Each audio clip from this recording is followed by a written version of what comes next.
Convenience store woman. A convenience store is a world of sound. From the tinkle of the door chime to the voices of TV celebrities advertising new products over the in-store cable network, to the calls of the store workers, the beeps of the barcode scanner, the rustle of customers picking up items and placing them in baskets, and the clacking of heels walking around the store. It all blends into the convenience store sound that ceaselessly caresses my eardrums. I hear the faint rattle of a new plastic bottle rolling into place as a customer takes one out of the refrigerator and look up instantly. A cold drink is often the last item customers take before coming to the checkout till, and my body responds automatically to the sound. I see a woman holding a bottle of mineral water while perusing the desserts and look back down. As I arrange the display of newly delivered rice balls, my body picks up information from the multitude of sounds around the store. At this time of day, rice balls, sandwiches, and salads are what sell best. Another partner, Sugawara, is over at the other side of the store checking off items with a handheld scanner. I continue laying out the pristine, machine-made food neatly on the shelves of the cold display. In the middle I place 2 rows of the new flavor, spicy cod roe with cream cheese, alongside 2 rows of the store's best-selling flavor, tuna mayonnaise, and then I line the less popular dry bonito shavings and soy sauce flavor next to those. Speed is of the essence, and I barely use my head as the rules ingrained in me issue instructions directly to my body. Alerted by a faint clink of coins, I turn and look over at the cash register. It's a sound I'm sensitive to, since customers who come just to buy cigarettes or a newspaper often jingle coins in their hand or pocket. And yes, as I thought, a man with a can of coffee in one hand, the other hand in his pocket, is approaching the till. I quickly move through the store, slide behind the counter, and stand at the ready so as not to keep him waiting. Irasimus. Good morning, sir. I bow and take the can of coffee he holds out to me. Oh, and a pack of Marlboro menthol lights. Right away, sir. I take out a pack of the cigarettes and scan the barcode. Please confirm your age on the touch screen. As he does so, I notice him glance at the hot food cabinet. I could ask him whether he'd like anything else, but when a customer appears to be dithering over whether or not to buy something, I make a point of taking a step back and waiting.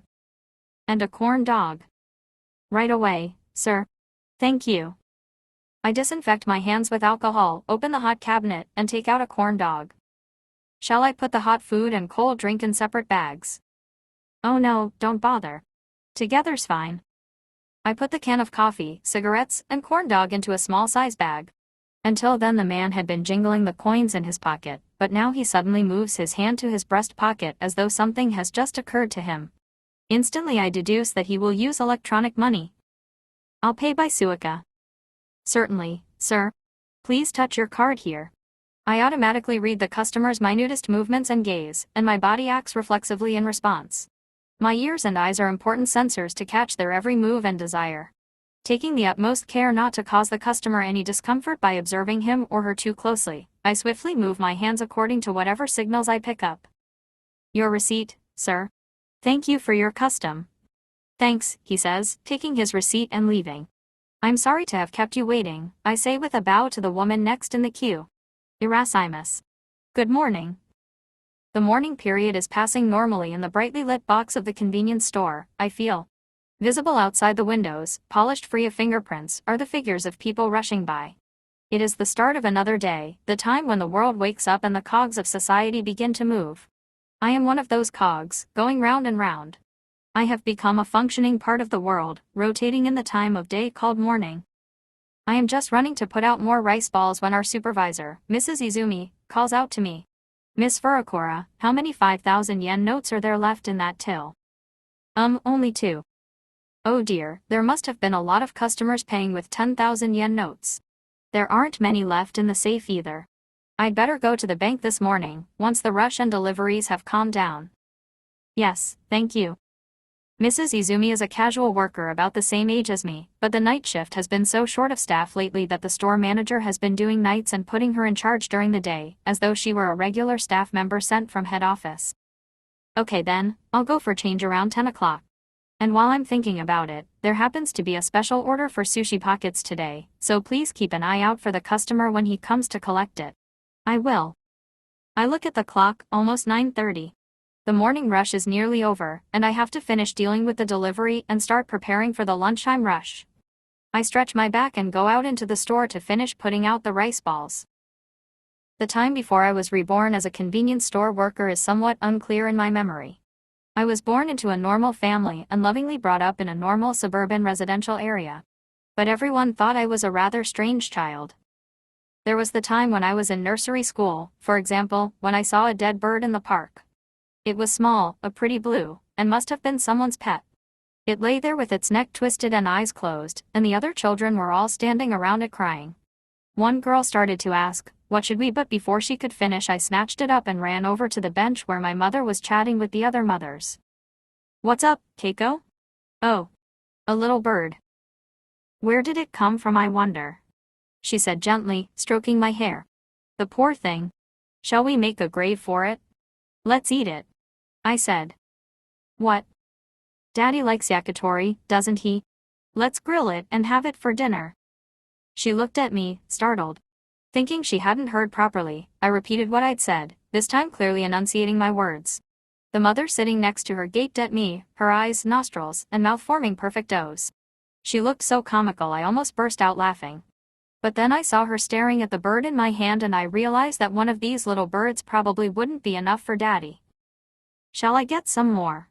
I asked, glancing at 2 or 3 other birds strutting around. "Keiko," my mother exclaimed reprovingly, finally coming to her senses. "Let's make a grave for Mr. Budgie and bury him. Look, everyone's crying. His friends must be sad he died. The poor little thing. But it's dead. Let's eat it." My mother was speechless, but I was captivated by the vision of my parents and little sister happily tucking in around the dinner table. My father was always saying how tasty yakitori was, and what was that if not grilled bird? There were lots more there in the park, so all we had to do was catch some and take them home. I couldn't understand why should we bury the bird instead of eating it. "Look how cute little Mr. Budgie is," my mother said earnestly. "Let's make a grave for him over there, and everyone can lay flowers on it." And that's what we did. Everyone was crying for the poor dead bird as they went around murdering flowers, plucking their stalks, exclaiming, "What lovely flowers! Little Mr. Budgie will definitely be pleased." They looked so bizarre I thought they must all be out of their minds. We buried the bird in a hole dug on the other side of a fence with a sign that said "Keep out" and placed the flower corpses on top of it. Someone brought an ice lolly stick from the trash can to use as a grave marker. Poor little bird. It's so sad, isn't it, Keiko? My mother kept murmuring, as if trying to convince me. But I didn't think it was sad at all. There were many other similar incidents. There was also that big commotion soon after I started primary school, when some boys started fighting during the break time. The other kids started wailing, "Get a teacher." And someone stopped them. And so I went to the tool shed, took out a spade, ran over to the unruly boys and bashed one of them over the head. Everyone started screaming as he fell down clutching his skull. Seeing as he'd stopped moving, my attention turned to the other boy, and I raised the spade again. "Keiko-chan, stop. Please stop." The girls shouted at me tearfully. Some teachers came over and, dumbfounded, demanded I explain myself. Everyone was saying to stop them, so that's what I did. Violence was wrong, the bewildered teachers told me in confusion. But everyone was saying to stop Yamakaze-kun and Aoki-kun fighting. I just thought that would be the quickest way to do it, I explained patiently. Why on earth were they so angry? I just didn't get it. They held a teachers' meeting, and my mother was called to the school. Seeing her bowing to the teachers, apologizing over and over, her face strangely serious, I finally realized that maybe I shouldn't have done what I did, but I still couldn't understand why. It was the same that time when our young class teacher became hysterical and began bawling and hitting her desk furiously with the attendance register, and everyone started crying. She wouldn't calm down even when everyone started begging, "We're sorry, miss. Please stop, miss." So in order to shut her up I ran over and yanked her skirt and knickers down. She was so shocked she burst into tears, but at least she became quiet. The teacher from the next class came running in and asked me what had happened, so I explained that I'd once seen on TV how a grown-up woman who was all worked up went quiet after someone took her clothes off. But then they held another teachers' meeting and my mother was summoned again. "I wonder why you can't understand, Keiko," she muttered helplessly on the way home, hugging me to her. It seemed I'd done something wrong again, but I couldn't for the life of me understand what was the problem. My parents were at a loss what to do about me, but they were as affectionate to me as ever. I'd never meant to make them sad or have to keep apologizing for things I did, so I decided to keep my mouth shut as best I could outside home. I would no longer do anything of my own accord, and would either just mimic what everyone else was doing or simply follow instructions. After this, the adult seemed relieved when I didn't say a single word more than necessary or act on my own initiative. But as I got older, being so quiet apparently became a problem in itself. As far as I was concerned, though, keeping my mouth shut was the most sensible approach to getting by in life. Even when my teachers wrote in my school report that I should make more friends and play outside more, I doggedly refused to say anything more than absolutely necessary. My little sister, who is 2 years younger than me, was a normal child. Even so, she never tried to avoid me. Indeed, she adored me. Unlike me, she was always being told off for silly little things, and whenever this happened I would go up to Mother and ask her why she was so angry.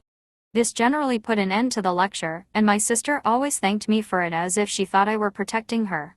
It also helped that I wasn't all that interested in sweets and toys and would often give them to her, and so she was always hanging around me.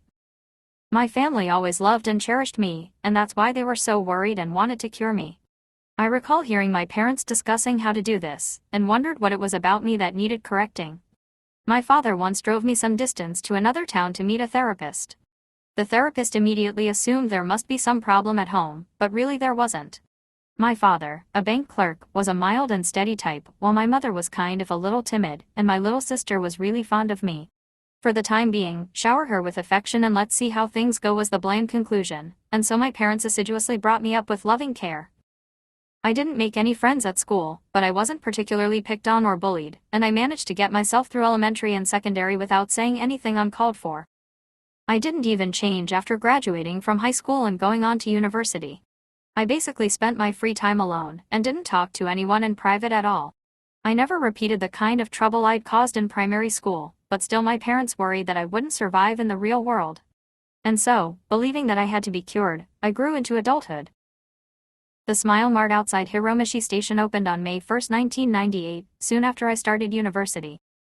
I can still clearly recall the moment I came across the as yet unopened store. I'd been to see a Na performance as part of my coursework and, not having any friends, was making my way home alone when I took a wrong turn and found myself in a completely unfamiliar office district, totally lost. It occurred to me all of a sudden that the place was deserted. I was alone in a world of graceful white buildings, an artificial scene of paper models. It was Sunday afternoon, and there was no sign of anyone other than me in the street. It was like a ghost town. Overwhelmed by a sensation of having stumbled into another dimension, I walked quickly through it looking for a metro station. At last I saw a sign and, relieved, was running toward it when I came across the ground floor of a pure white building converted into what looked like an aquarium. It didn't have a signboard, or anything else other than a notice stuck on the glass window, Hiromichi Station Smile Mart, opening soon. Staff wanted. I timidly peeked through the glass. There was nobody there, and it appeared still to be under construction, with plastic coverings on the walls and lines of empty white shelves. It was hard to believe this vacant space would soon be a convenience store. The allowance I received from home was enough for me to live on, but still I was interested in some part-time work. I made a note of the number, went home, and called the next day. After a brief interview, I was given the job on the spot. Training would start the following week, I was told, and when I headed for the store at the appointed time, I found it looking a little more like a convenience store, now partly stocked, with some stationery, handkerchiefs, and other sundries neatly displayed. There were some other new employees gathered inside, a girl who appeared to be a student like me, a guy who looked like a typical job hopper, a slightly older woman, probably a housewife. All in all, 15 very different-looking people of all ages slouched awkwardly about the store. Eventually the trainer from head office appeared and handed out uniforms to everyone. I put mine on and tidied myself up according to the checklist stuck on the wall. Once those of us with long hair had tied it back and all of us had removed watches and any other accessories as instructed, the motley bunch did actually now look like convenience store workers. First we practiced the various phrases we needed to use in the store. Standing shoulder to shoulder in a line, our back straight, we lifted the corners of our mouths to match the smiling face in the training poster and in turn called out the stock welcoming phrase, "Urasaimasu." The male trainer checked each of us one by one, instructing us to try again if our voices were too quiet or our expressions too stiff. "Miss Okamoto, don't be so shy. Smile. Mr. Izaki, speak up a bit. Try again. Miss Furukawa, that's perfect. Nice and spirited, keep it up." I was good at mimicking the trainer's examples and the model video he'd shown us in the back room.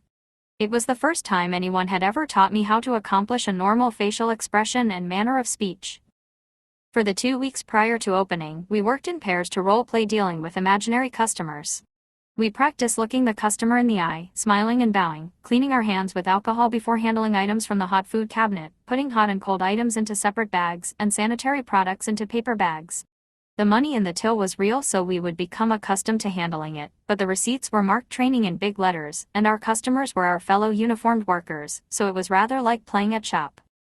It was fun to see all kinds of people, from university students and guys who played in bands to job hoppers, housewives, and kids studying for their high school diploma at night school, don the same uniform and transform into the homogeneous being known as a convenience store worker. Once the day's training was over, everyone removed their uniforms and reverted to their original state. It was like changing costumes to become a different creature. After 2 weeks of training, at long last opening day arrived.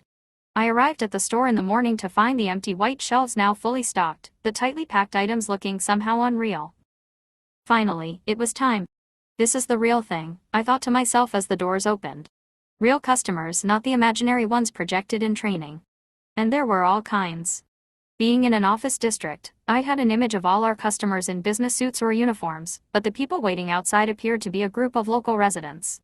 I watched on in blank amazement as a little old lady walking with a stick came in first, followed by a long stream of customers clutching discount vouchers for rice balls and lunch boxes. "Hey, Miss Furakura, don't forget to greet our customers," the manager prompted me. "Irasimus," I blurted out, pulling myself together. "Today we are holding a sale to celebrate opening the store. Please look around." Even the set phrases we'd been taught to use sounded completely different now that there were customers in the store. I never knew customers could be so loud. Their footsteps echoed and voices rang out as they walked around the store, confectionery packs rustling as they tossed them into their baskets, the refrigerator door clunking open and shut as they took out cold drinks. Overwhelmed by the sheer volume, I kept yelling out "Irasimus" over and over again. The mountain of food and confectionery that was so perfectly displayed it looked artificial soon crumbled under their hands. The store had looked almost fake, but now under their touch it was being vividly transformed. The first at the cash register was the same little old lady who had been the first through the door. I stood at the till, mentally running through the manual as she put her basket containing a choux crème, a sandwich, and several rice balls down on the counter.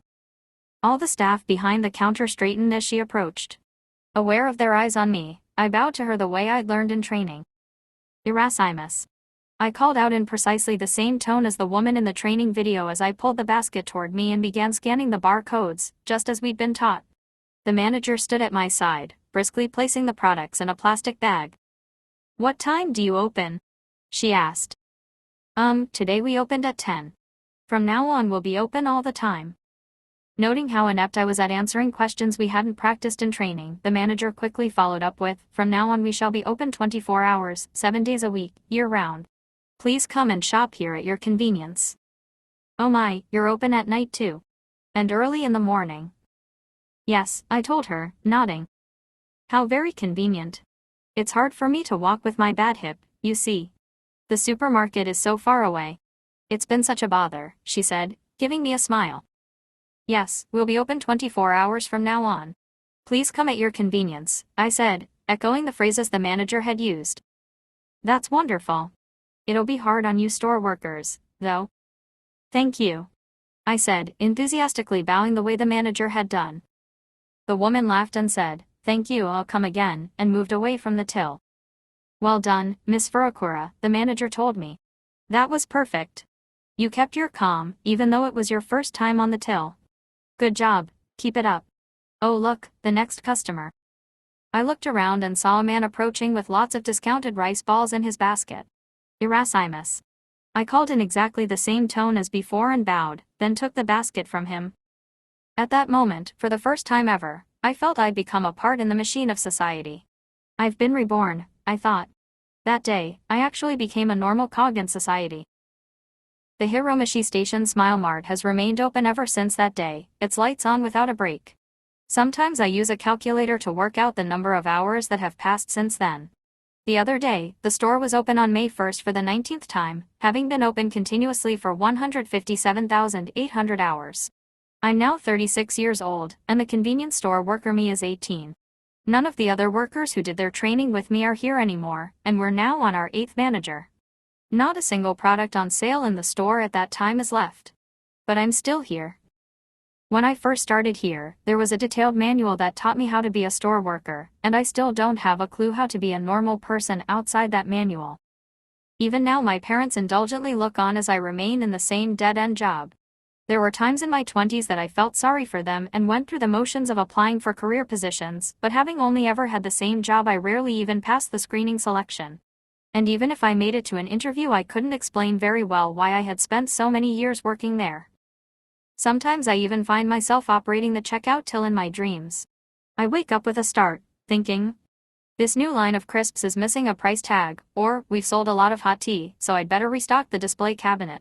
I've also been woken up in the middle of the night by the sound of my own voice calling out Erasmus. When I can't sleep, I think about the transparent glass box that is still stirring with life even in the darkness of night.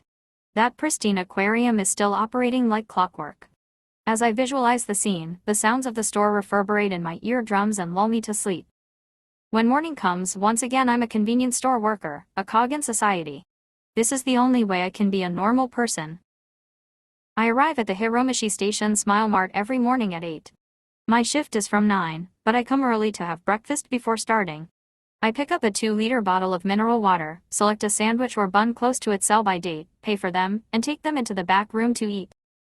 In the back room, the security camera in the store is relayed on a big screen. This morning Dat Kun, a Vietnamese guy new on the night shift, was frantically working the till while the manager ran around keeping one eye on him. I gulp down my sandwich, ready to change into my uniform and rush out to help at any moment.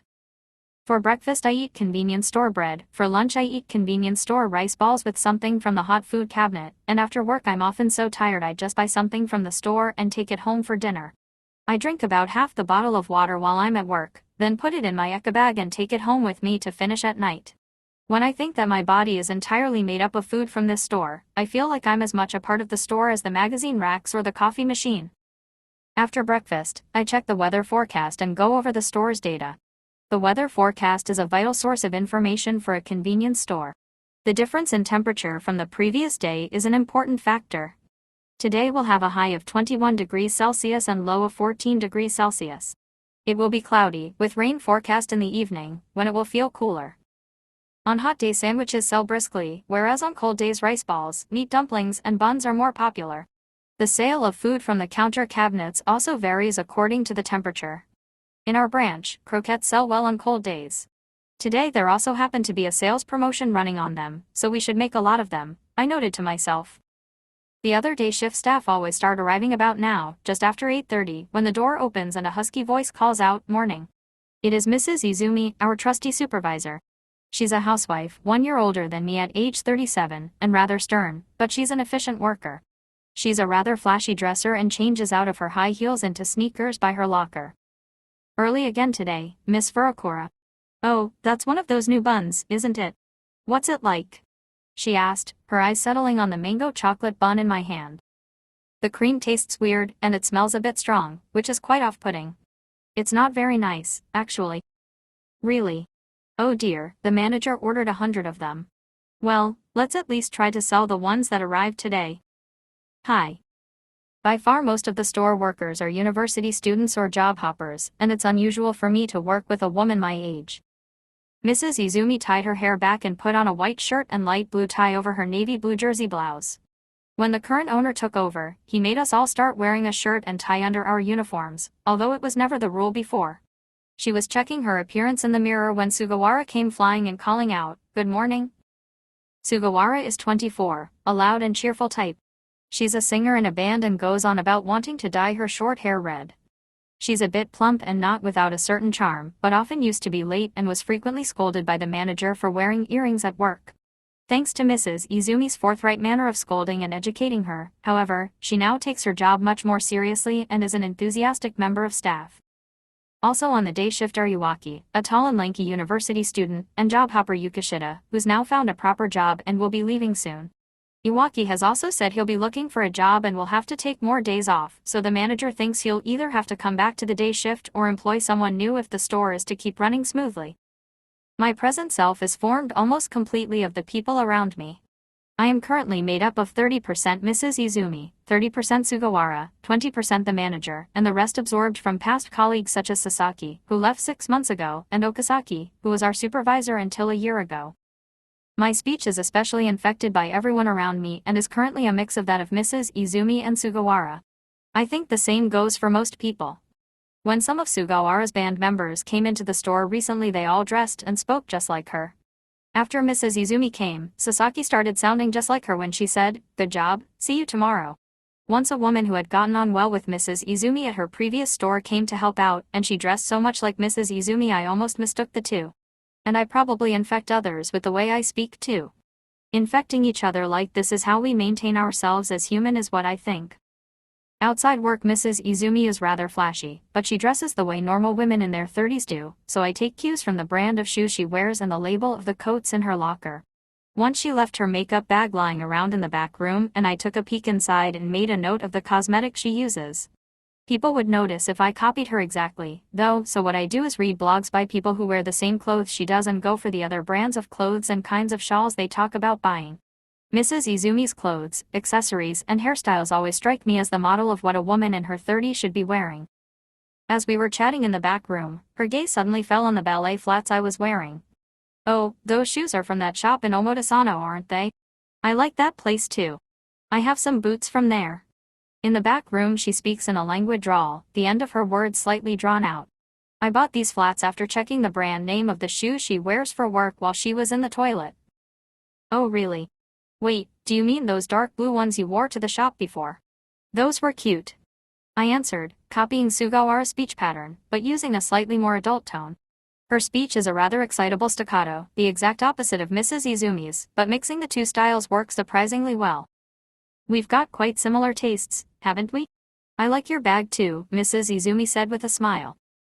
"It's only natural that my tastes would match hers since I'm copying her. I'm sure everyone must see me as someone with an age-appropriate bag and a manner of speech that has a perfect sense of distance without being reserved or rude." "Mrs. Izumi, were you in yesterday?" Sugawara called out loudly as she changed by the lockers. "The stock of ramen noodles is in a total mess." "Yes, I was here. It was all right in the afternoon, but that kid on the night shift didn't turn up again, so it must have been the new guy, that Kun." Pulling up the zip on her uniform as she came over to us, Sugawara pulled a face. "What, he left us in the lurch again? I can't believe it. He knows how short-staffed we are right now. No wonder the store's falling apart. There aren't any drink cartons out there at all, and it's the morning rush." "I know. It's awful, isn't it? The manager says he'll have to stick to the night shift. He's only got new people on it at the moment. We're already having to manage without Iwaki on the day shift since he's taking so much time off for job interviews. What are we going to do?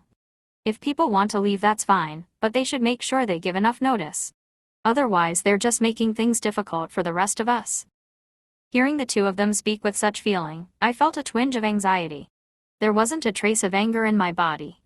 I stole a glance at Sugawara and tried to mimic the way she moved her facial muscles as she spoke, the same way I did in training, and parroted, "Really, he left us in the lurch again. I can't believe he'd do that knowing how short-staffed we are." Mrs. Izumi laughed as she removed her watch and rings. "Ha ha ha. You're really worked up about it, aren't you, Miss Furukawa? But you're right. It's really not okay. I'd noticed soon after starting the job that whenever I got angry at the same things as everyone else, they all seemed happy. If I went along with the manager when he was annoyed or joined in the general irritation at someone skiving off the night shift, there was a strange sense of solidarity as everyone seemed pleased that I was angry too. Now, too, I felt reassured by the expression on Mrs. Izumi and Sugawara's faces. Good, I pulled off being a person. I'd felt similarly reassured any number of times here in the convenience store. Mrs. Izumi looked at the clock and announced, "Well then, time for our morning practice session." "Okay." The three of us stood in a row and started our morning routine. Mrs. Izumi opened the report book and informed us of the day's goals and matters to be attended to. "Today's special is the mango chocolate bun. Let's all remember to keep announcing it. Also, it's cleanliness crackdown time. Lunchtime is busy, but even so let's be diligent about keeping the floor, windows, and the area around the door clean. We're running out of time, so I'll just trust you to get on with it. Well then, let's practice our phrases, shall we? All together, repeat after me, Irasimus." "Irasimus." "Certainly. Right away, sir. Certainly. Right away, sir. Thank you for your custom. Thank you for your custom. We three repeated in unison the phrases we used with customers, checked our appearance, and one by one filed into the store calling out Erasmus. As we went, I was the last to rush through the office door. Erasmus. Good morning. I love this moment. It feels like morning itself is being loaded into me. The tinkle of the door chime as a customer comes in sounds like church bells to my ears. When I open the door, the brightly lit box awaits me, a dependable, normal world that keeps turning. I have faith in the world inside the light-filled box.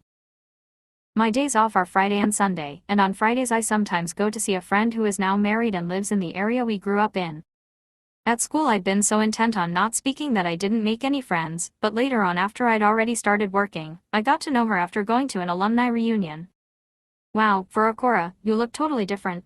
Miho had told me cheerfully at that reunion, then went on to comment excitedly how we both had the same bag in different colors. We should really go shopping together sometime. And so we exchanged email addresses and from time to time meet up for lunch or to go shopping. After Miho married, she and her husband bought a second-hand house where she now often holds little parties with her friends. There are times when I feel like it's too much bother, knowing I have to work the next day. But it's the only connection I have to the world outside the convenience store and a precious opportunity to mingle with normal women my age, so I usually accept her invitations. Today there was Yukari and her young child, and Satsuki, who was married but still childless, and we had all brought cakes along to have with tea. Yukari had been away with her husband on a job placement, so it was the first time we'd seen her for quite some while. We all laughed as she kept looking around, saying how much she'd missed us as we nibbled at the cakes from the station mall. There's really nowhere like home. The last time we met was just after I got married, wasn't it, Keiko? Yes. It was at that celebration barbecue, wasn't it? There were lots of us there that time. Oh, what fun that was! I said excitedly, mixing Mrs. Izumi and Sugawara's speech patterns. You've changed somehow. She stared at me. Didn't you used to speak more normally? Maybe it's just your hairstyle, but somehow there's a different air about you. You think? Miho asked, tilting her head questioningly. I don't feel she's changed at all, although it could just be because we meet so often. But Yukari was right, I thought. After all, I absorb the world around me, and that's changing all the time. Just as all the water that was in my body last time we met has now been replaced with new water, the things that make up me have changed too. When we last met a few years ago, most of the store workers were laid-back university students, so of course my way of speaking was different then. I guess. Yes, I have probably changed, I said with a smile, not elaborating. Come to think of it, your fashion sense has changed too. I'm sure you never used to dress so flashily, Satsuki said. Oh. Yes, maybe you're right, Miho agreed. That skirt is from a boutique in Omotesano, isn't it? I tried on the same one in a different color. It's really cute. Isn't it? Lately all the clothes I wear come from that place. It was the me with different clothes and speech rhythms that was smiling. Who was it that my friends were talking to? Yet Yukari was still smiling at me, repeating again how much she'd missed me. Miho and Satsuki wear exactly the same expression and speak the same way, perhaps because they live close to each other and often meet up. The way they eat cookies is especially similar, both breaking off tiny pieces and putting them in their mouths with hands that have perfectly manicured nails. I couldn't help wondering whether they had always been like that, but my memory was hazy. The little habits and gestures they had last time I met them must have already been flushed out of my mind, I thought to myself. Next time let's get more of us together. Especially now that Yukari's back home. Like Shiho, for one. Yes. Great idea. Let's do that. At Mio's suggestion, we all leaned forward. Everyone should bring their husbands and kids too. Let's do another barbecue. Yay. That's a fab idea. It'd be great if all our kids can make friends with each other. Yeah, good thinking. Satsuki sounded a bit envious, so Yukari prompted her. You are planning on having kids, aren't you, Satsuki? Sure, I want them. I've been relying on nature to take its course, but I suppose I should start being a bit more proactive about conceiving. Oh yes, Miho said. The timing is perfect now. I noticed Satsuki gazing at Mio's sleeping baby and got the impression that both of their wombs were resonating in sync. Yukari had been nodding during their exchange, but now she abruptly directed her gaze to me. Keiko, aren't you married yet? No, I'm not. Really? But You're not still stuck in the same job, are you? I thought a moment. I knew it was considered weird for someone of my age to not have either a proper job or be married because my sister had explained it to me. Even so, I balked at being evasive in front of Miho and the others, who knew the truth.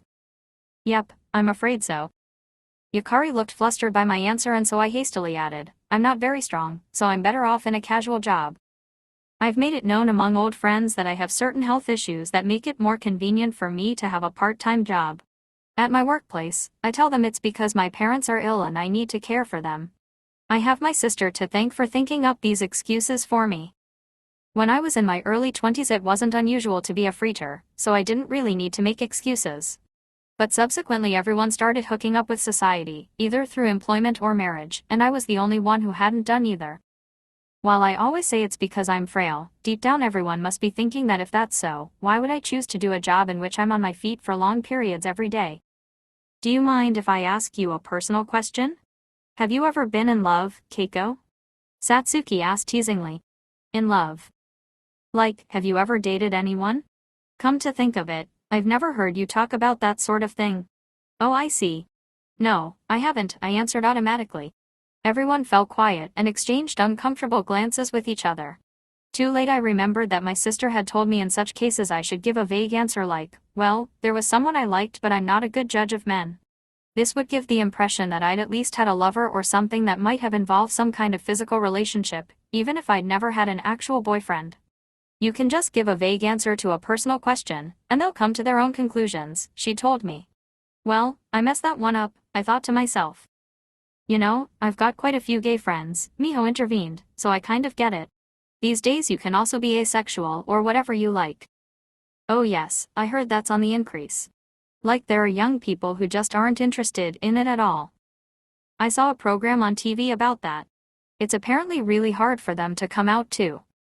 I'd never experienced sex, and I'd never even had any particular awareness of my own sexuality. I was indifferent to the whole thing and had never really given it any thought. And here was everyone taking it for granted that I must be miserable when I wasn't. Even if I had been, though, it didn't follow that my anguish would be the obvious type of anguish they were all talking about. But they didn't want to think it through that far. I had the feeling I was being told they wanted to settle the matter this way because that was the easiest option for them. It was the same as when I'd hit that boy with a shovel at school. All the adults had jumped to the unfounded conclusion that I must be an abused child and blamed my family. That way they could understand why I'd done such a terrible thing and therefore have peace of mind. So they'd all pressed me to admit my family situation was to blame for what I'd done. What a pain, I thought, wondering why everyone felt such a need for reassurance. But out loud I just parroted the excuse my sister had told me to use whenever I was in a fix, no. It's just because I'm not strong. That's all. Oh yes, it's true, you've got a chronic condition, haven't you? It must be really tough on you. You've been like that for ages now. Are you okay? I wished I was back in the convenience store where I was valued as a working member of staff and things weren't as complicated as this. Once we donned our uniforms, we were all equals regardless of gender, age, or nationality, all simply store workers. I looked at the clock, 3 p.m., so they'd have finished settling the cash register account and changing money at the bank and would be starting to put the latest truckload of bread and lunch boxes out on display. Even when I'm far away, the convenience store and I are connected. In my mind's eye I picture the brightly lit and bustling store, and I silently stroke my right hand, its nails neatly trimmed in order to better work the buttons on the cash register. Whenever I wake up early, I make a point of getting off the train one station before my stop and walking the rest of the way to the store. As I walk, the surrounding apartments and restaurants gradually give way to office blocks. The sensation that the world is slowly dying feels good. The view is unchanged since that day I first happened on the store. Early in the morning there are no living creatures in sight other than the occasional suit-clad salaryman rushing past. There are only offices here, but still some of the customers who come into the convenience store look like ordinary residents, and I always wonder where on earth they live. I absently imagine them asleep somewhere within this cast-off cicada shell world. When night falls, the brightly lit office windows transform the area into a geometrically aligned landscape. Unlike the lively area in which my cheap apartment is located, the light is cold and lifeless, all one uniform color. For a convenience store worker, walking through the area around the store is a way to glean valuable information.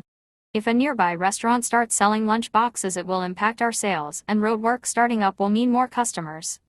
It was really tough when a rival closed down 4 years after our store opened and we were inundated with their customers. We all had to work overtime since the lunchtime peak had gone on, and when we ran out of lunch boxes, the manager was reprimanded by head office for not doing enough research. That's when I decided to walk around the area, keeping my eye on things to make sure nothing like that ever happened again. Today there wasn't any major change, other than it looked like a new building was nearing completion, which would probably mean more customers when it opened. I made a mental note of this, then made my way to the store. There I bought a sandwich and some tea and went into the back room to find the store manager, who had been on the night shift again, his sweaty body huddled over the store computer inputting figures. "Good morning." "Oh, morning, Miss Furukawa. Early again today, I see." The store manager is 30 years old and always businesslike. He's manager number 8. He has a sharp tongue but works hard. Manager number 2 was always slacking off, while number 4 was dependable and liked cleaning, and number 6, who was rather eccentric and generally disliked, had caused a scandal when the entire night shift walked out on him en masse. Manager number 8 is comparatively popular with part-timers and is the type who engages in physical tasks, so I like watching him at work. Manager number 7 was a wimp and wasn't strict enough with the night shift, so the store ended up a mess. While number 8 might be a bit brusque, I thought looking at him, in this respect he was easier to work with.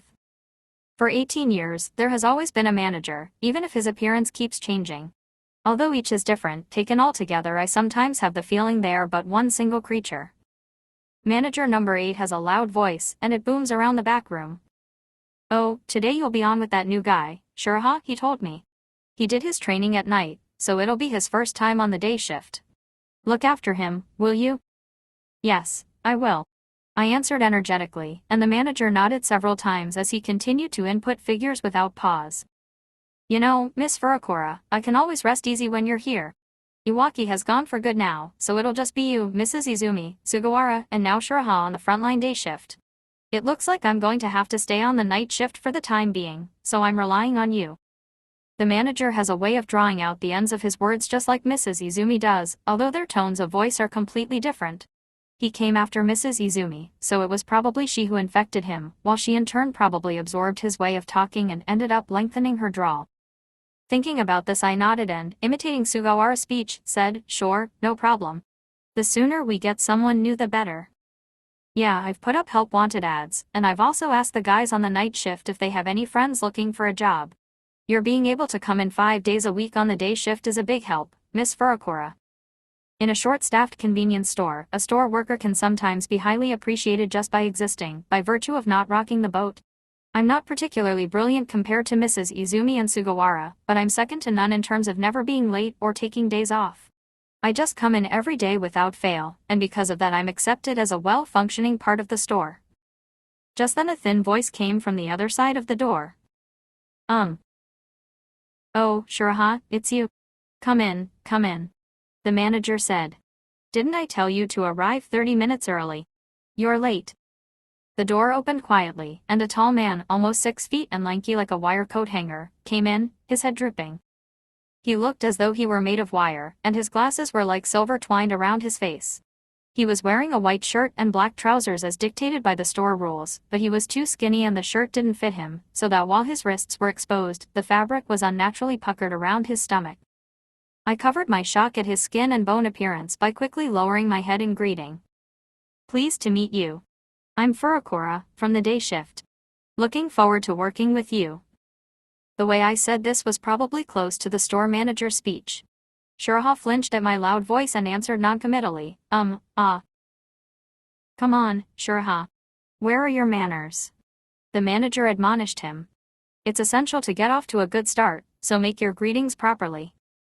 "Good morning," Shuraha mumbled, barely audible. "As from today you finished your training and are now a fully fledged member of the day shift, you know. You've been taught how to work the cash register and do the cleaning and how to make basic counter foods, but there's still a lot to learn. This is Miss Furukawa, who's been working here ever since the store opened, can you believe? Ask her if there's anything you need to know." She's been here 18 years, you know. 18 years. I bet that surprised you, didn't it, Shuraha? You have to look up to her, you know." "What? Shiraha said, a dubious expression on his face. His sunken eyes seemed to retreat even farther into his head. I was just wondering how I could dispel the awkward atmosphere when the door flew open and Sugawara appeared. "Mornin' all," she called out cheerfully as she came in, a bass guitar case slung across her back. Noticing Shiraha, she added, "Oh, a newcomer. Nice to meet you. So glad you're here." It seemed to me that Sugawara's voice had gotten even louder since manager number 8 took over. I was just thinking how that was a bit creepy when I noticed that Sugawara and Shiraha were ready to start. "Well then, I'll lead the morning session today, shall I?" the manager said. "First, today's particulars. Shiraha here has completed his training and will be working 9 to 5 starting today. Make sure your voice is loud enough when you greet customers, won't you, Shiraha? Anything you don't know you can ask from these two here. They're both veterans. And if possible, take over the till during the lunchtime rush, will you?" "Oh, okay," Shiraha nodded. "Next, Frankfurters are on promotion today, so make sure you prepare enough of them. We're aiming to sell 100. Last time we sold 83, so we can do it. We really can. Keep them coming, all right. I'm depending on you, Miss Furakura." "Hi," I answered brightly at the top of my lungs. "The weather is important to the store too, you know. It's warmed up quite a lot, so cold things will sell well today. Be sure to check the drink stocks in the refrigerators and restock them when necessary. Also, the shout out to customers today is the Frankfurters promotion and the new mango custard dessert." "Okay," Sugawara responded at once. "Well, those are the main points for today. Now let's go over our pledge and the 6 most important phrases for dealing with customers. Repeat after me." Following the manager's cue, we repeated the phrases at the top of our lungs. We pledge to provide our customers with the best service and to aim to make our store the beloved store of choice in the area. We pledge to provide our customers with the best service and to aim to make our store the beloved store of choice in the area. Irasimus. Irasimus. Yes, madam. Right away, madam. Yes, madam. Right away, madam. Thank you very much. Thank you very much. The 3 of us raised our voices in unison following the prompts. I was just thinking how much brisker the morning session was when the manager led it, when Shiraha muttered under his breath, "Ugh, it's just like a religion." Of course it is, I thought. From now on, we existed only in the service of the convenience store. It appeared Shiraha had not yet come to terms with this, for he only moved his mouth mechanically, hardly making his voice audible. That's the end of the morning session. Let's all do our best again today. "We will," Sugawara and I responded. "Well then, if there's anything you don't understand, don't hesitate to ask," I said to Shiraha. "I'm depending on you." Shiraha snickered. "Huh. Anything I don't understand? About a part-time job in a convenience store?" He gave a loud snort of laughter, and I watched as a bubble of snot formed in his nostril. So there's enough moisture behind Shiraha's papery dry skin for mucus to form, I thought, distracted by the sight of it bursting. "Not particularly. I pretty much get it." "Oh, have you worked in a store before?" Sugawara asked. "What? No, I haven't," he muttered. "Well, in that case, you still have a lot to learn," the manager told him. "Start by checking the product displays, will you, Miss Furakura? I'm off home to get some sleep now." "Will do. I'll take the till," Sugawara said and rushed off. I took Shiraha over to the drink cartons and, using Sugawara's style of speech, said, "Well, let's get started, then. Drink cartons sell particularly well in the morning, so make sure the display's nice and neat. And check that the price cards are in place, okay? And don't forget shout-outs and customer greetings while you work. And make sure you get out of the way quickly if a customer wants to buy something." "Yeah, all right," Shiraha said and half-heartedly started straightening the drink cartons. "Let me know once you've finished that, and I'll show you how to do the cleaning." He carried on working without bothering to answer. I went to help out on the till for the morning rush. By the time the lines had subsided and I went back to check on Shiraha, he was nowhere in sight. The drinks cabinet was a mess, with milk cartons placed among the orange juice. I went in search of him, only to find him idly flicking through the store manual. "What's the matter? Is there something you don't understand?" Turning over another page, he answered pompously, "You know, for a chain store manual this isn't very good. Kind of misses the mark, I'd say. You have to start by doing this sort of thing properly, otherwise the company will never improve. That's what I think." Shuraha, you haven't finished tidying the displays like I asked you to, have you? Yeah, I did, he said without looking up from the manual. I went up to him and raised my voice. Shuraha, the store displays are more important than the manual. Keeping them neat, along with the customer greetings and shoutouts, are the two most basic of the basic tasks of a store worker, you know. If you don't understand how, let's do it together. Ignoring his irritation, I took him back to the drink cartons and rearranged the display while talking him through it in simple terms. Line things up neatly so they're facing the customer, like this. And don't mess up the order of the products. Vegetable juice goes here and soy milk here. This sort of work isn't suited to men, he muttered. After all, things haven't changed since the Stone Age, have they? Men go hunting and women keep the home and gather fruit and wild herbs while they wait for the men to come back. This type of work is more suited to the way women's brains are set up. Shuraha, we're in the 21st century. Here in the convenience store we're not men and women. We're all store workers. Oh, there's some stock in the back room.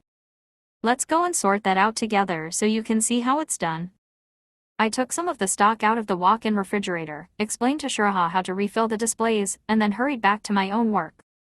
As I carried some boxes of frankfurters over to the cash register, I noticed Sugawara frowning as she filled the coffee machine with beans.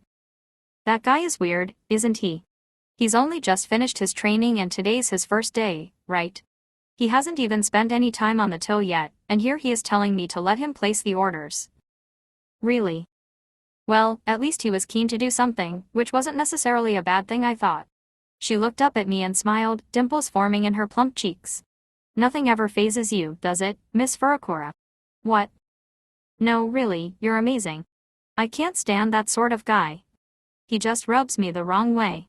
But you, well, sometimes you join in when me and Mrs. Izumi are wound up about something, but you yourself never complain, do you? I've never seen you get upset even with an annoying newbie. I was startled. I had the feeling I was being told I was a fake and hastily rearranged my expression. That's not true. It's just that I don't let it show. Wow, really? She giggled. I'd be really shocked if you lost your temper with me, Miss Furakura. She was now calm, while I had to pay the utmost attention to the way I moved my facial muscles and formed my words. I heard the sound of a basket being put down by the cash register and quickly turned to see a regular customer standing there leaning on her walking stick. Irasimus. I called out and started briskly scanning the product barcodes. The woman narrowed her eyes and said, "This place never changes, does it?" I paused, then answered, "You're right, it doesn't." Nevertheless, the store manager, the store assistants, the disposable chopsticks, the spoons, the uniforms, the milk and eggs I just run through the barcode scanner, the plastic bag I placed them in, none of these had been in the store right from the very beginning. The same items had always been in their places, but they were continually being replaced. Maybe it made sense to say the store never changes. As I thought about this, I informed the customer at the top of my lungs, "That'll be 390 yen please." On Friday, my day off, I headed to the residential district in Yokohama where my sister lived in a condo in a new housing development opposite the station. Her husband commuted to his job at an electric company and almost always came home on the last train. The apartment wasn't all that large, but it was new and smart and comfortably furnished. "Hey, come on in. I've just put Yutaro to sleep."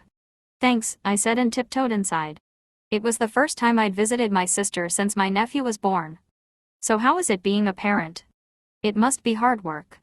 Well, yeah, but I'm getting used to it. It's much better now that he sleeps at night.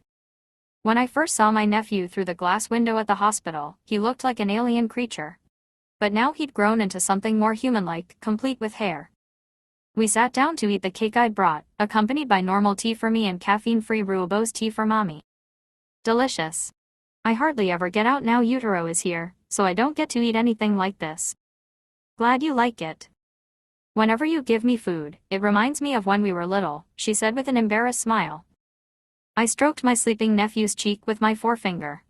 It felt strangely soft, like stroking a blister. You know, when I look at Yutaro, I think, yeah, he really is just an animal, my sister said happily. The boy was frail and often came down with a fever, so she was always fussing over him. She couldn't help feeling anxious, despite knowing fevers were common for babies and he would be okay.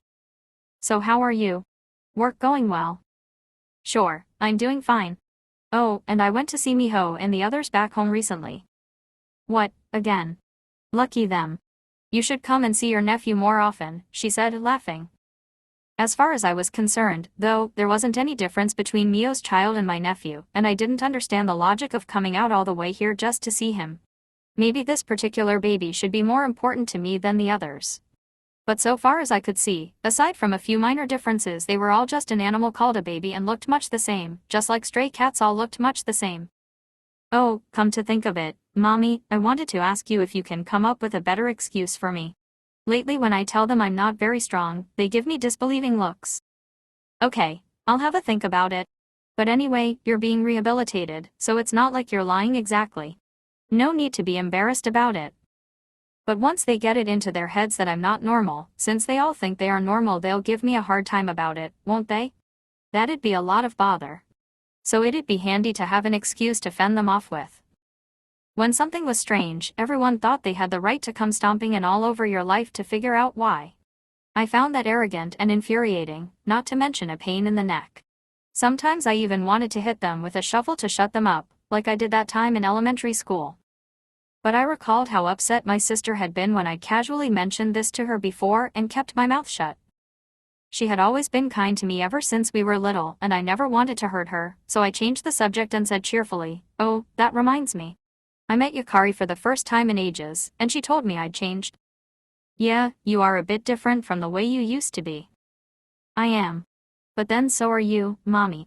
I get the impression you're more like a grown-up than before." "What do you mean by that?" "I've been an adult for some time now." My sister now had crow's feet, the way she talked was much more relaxed, and her clothes were monotone.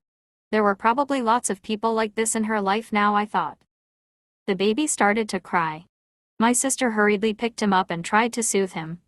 What a lot of hassle, I thought.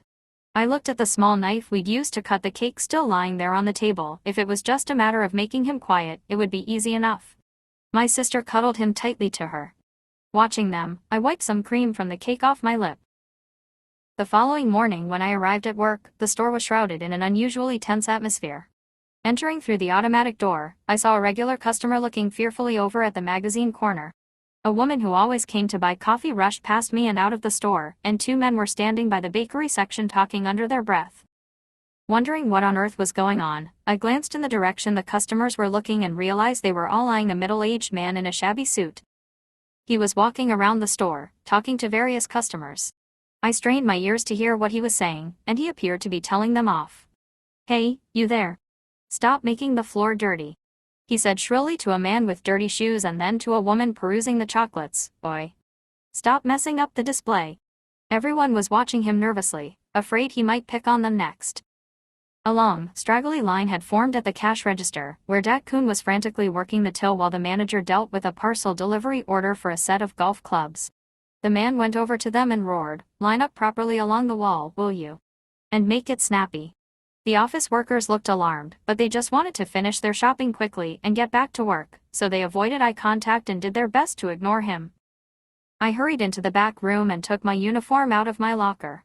Watching the security camera as I changed, I saw the male customer head for the magazine corner where he loudly admonished another customer who was standing there reading, "No reading magazines in the store. Come on, buy it or get out." The young man who had been shouted at glared at him irritably and called out to Dat-kun, who was furiously working the till. "Hey, who is this guy?" "From head office." Flustered, Dat-kun looked up from the till. "No, he's a customer." "What the crap? You don't even work here. Who the hell do you think you are?" the young man demanded, pushing up against the bossy customer. "What gives you the right to go around poking your nose in where it's not wanted?" Whenever there was any trouble, we were supposed to leave it to a senior employee to deal with. As per the rules, I quickly finished putting on my uniform and ran to the cash register to take over from the manager. "Thanks, that's a great help," he said quietly, then rushed around the counter and slipped himself between the two men. I handed the golf club delivery slip to the customer, keeping an eye on the situation in case it developed into a fight. If that happened, the procedure was to immediately press the alarm. In the end, the manager apparently handled the situation well and the troublemaker left the store muttering under his breath. A wave of relief passed through the store, and the morning atmosphere returned to normal. A convenience store is a forcibly normalized environment where foreign matter is immediately eliminated.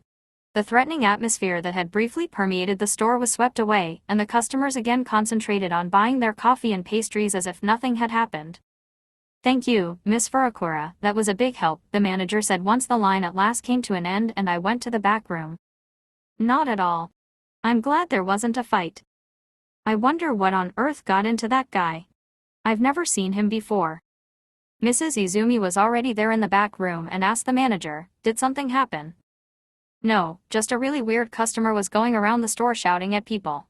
Luckily he left before causing any real trouble." "Really? Was he a regular?" "No, never seen him before. No idea what he was trying to do. He didn't seem like a thug, though. Anyway, if he comes back be sure to contact me right away.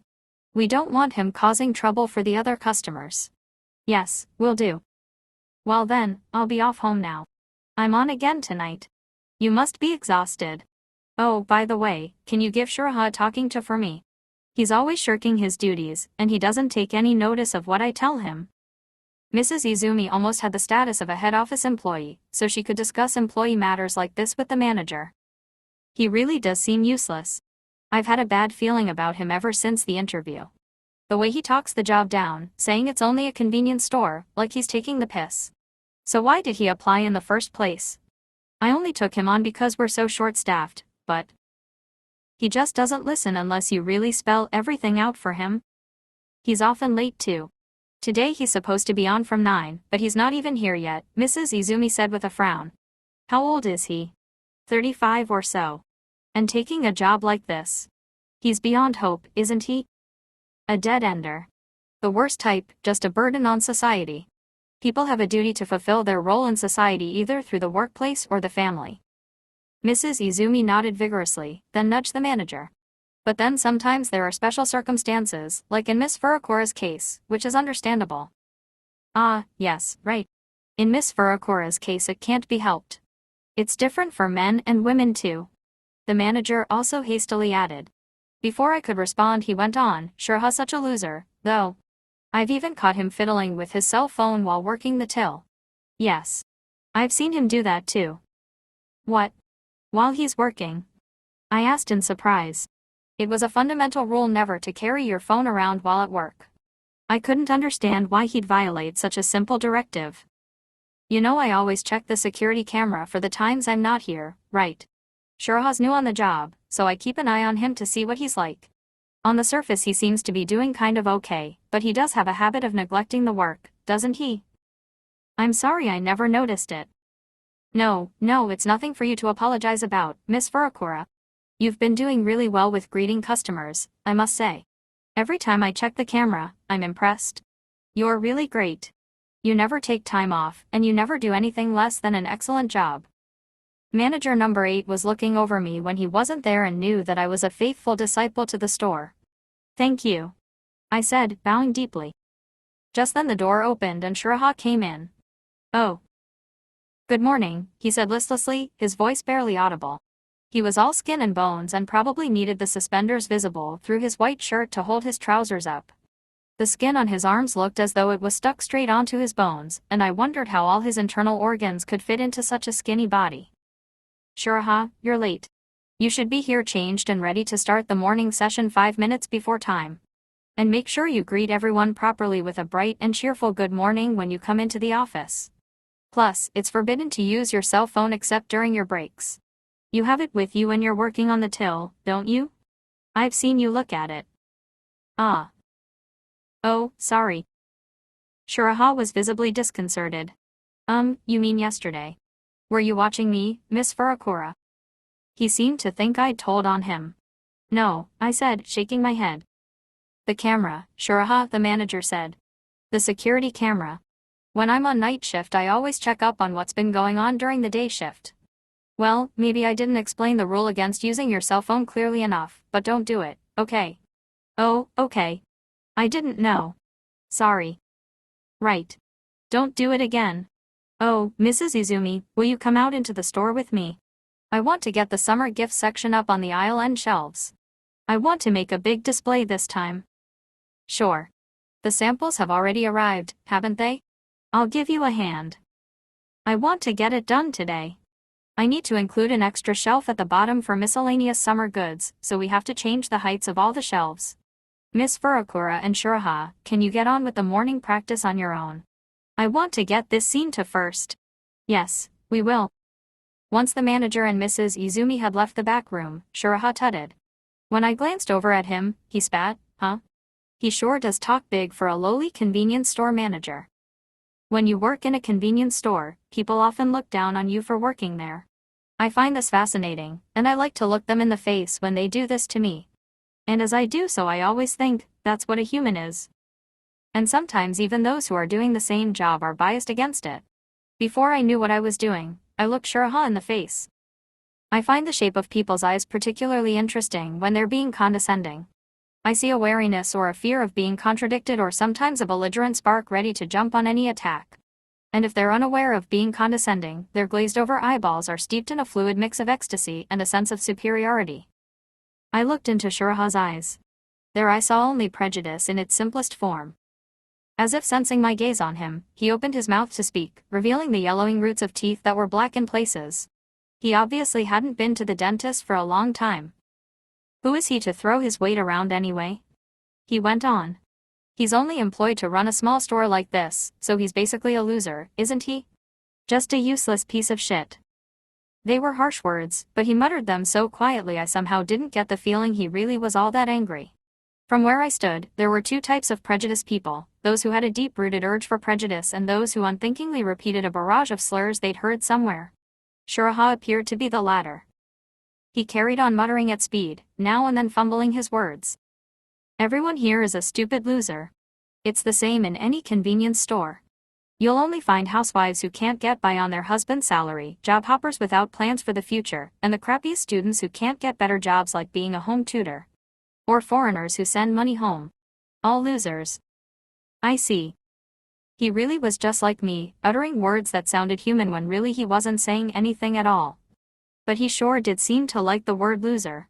He'd used it several times in no time at all. I recalled how Sugawara had said, Shuraha gives me the creeps, especially the way he's so adept at spouting excuses when what he really wants is to slack off. I nodded. Then a simple question occurred to me, so I put it to him. Why did you come to work here, Shuraha? Marriage hunting, he said, as if it were no big deal. What? I exclaimed in surprise. I'd heard all kinds of reasons, it's close to home or it looks fun. But this was the first time I met anyone who'd come to work in a convenience store in order to find a marriage partner. But it's a dead loss. Shuraha said. There's no one here who'd make a decent wife. The young ones are too flighty, and the others are too old. Well, most of the workers are university students, and you don't often get anyone of marriageable age. Some of the customers are kind of okay, but most of them are too haughty. This place is surrounded by big companies and the type of women who work for them are too domineering for my taste. I don't know who he thought he was talking to, but all the while he was staring at a notice on the wall that read, "Let's reach our targets for the summer gifts." They're all after snaring a guy who works at the same company and won't even look at me. Women have been like that since the Stone Age. The youngest, prettiest girls in the village go to the strongest hunters. They leave strong genes, while the rest of us just have to console ourselves with what's left. Our so-called modern society is just an illusion. We're living a world that has hardly changed since prehistoric times. We might go on about equality of the sexes, but... Shuraha, get changed into your uniform, will you? If we don't do the morning practice now we won't finish in time, I said, interrupting his rant against the customers. He grudgingly picked up his backpack and went to his locker, still muttering to himself as he shoved his things inside it. As I watched him, the middle-aged man the manager had thrown out of the store earlier came to mind. You do realize you'll be fixed? What? He asked, as if he hadn't heard right. Oh, nothing. Hurry up and change so we can do the morning practice. A convenience store is a forcibly normalized environment, so the likes of you are fixed right away, I thought as I watched him taking his time getting changed. But I didn't say it out loud. On Monday morning I arrived at the store to find a big red cross through Shuraha's name on the shift roster. I was thinking he must have suddenly taken time off when Mrs. Izumi turned up, right on time even though it was supposed to be her day off. Good morning. What happened with Shuraha? I asked the manager as he came off his night shift into the back room. Shuraha. He and Mrs. Izumi exchanged a wry look. Yesterday we had a little talk and decided to leave him off the work roster, the manager said nonchalantly. I wasn't entirely surprised. I was willing to overlook his slacking off and even how he would secretly eat the food put out for disposal, but there was a woman customer, a regular, who had forgotten her parasol and came back to get it, and he started behaving all stalkerish toward her, copying her phone number from the delivery service slip and trying to find out where she lived. Mrs. Izumi here realized what was going on and I checked the security video right away. So I talked to him and told him to leave. What an idiot, I thought. Store workers sometimes break little rules, but I'd never heard of anything as ugly as this. It was just lucky it hadn't become a police matter. The guy was weird from the start. He got the phone number for a girl working the night shift from the store's contact data and started calling her, and then hung around in the back room so he could suggest going home together. He even tried to chat up Mrs. Izumi, who's married. I wish he'd put that much energy into doing the job. You didn't like him either, did you, Miss Furukawa? He said. Mrs. Izumi made a face. He really gave me the creeps. What a pervert. When he didn't have any luck with the store workers, he started trying it on with the customers. Just the pits. We really should have had him arrested. Oh, he hadn't gone that far, not yet at least. It's criminal, you know? Criminal.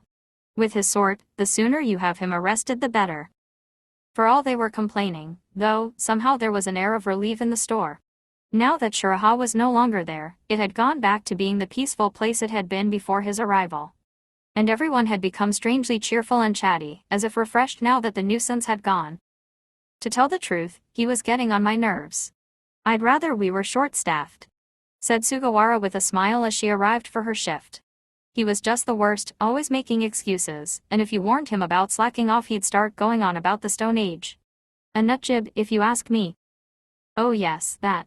Mrs. Izumi burst out laughing. That Stone Age stuff was weird. What was he going on about? Completely nonsensical. Please don't employ anyone like that again, she added, turning to the manager. Well, it was only because we were so short-staffed getting fired from a casual job in a convenience store at his age. Hopeless, really. He'd be doing us all a favor if he dropped dead, seriously. Everyone laughed. He really would, I said nodding, thinking that if I ever became a foreign object, I'd no doubt be eliminated in much the same way. We'll have to find someone else. I'd better put up an ad. And so one of the cells of the store was again being replaced. After the morning practice, which was livelier than usual, I was on my way to the cash register when I saw a regular customer, a woman with a walking stick, reaching for something on the bottom shelf, bending down so far it looked as though she would topple over. Let me help you. Is this what you were after?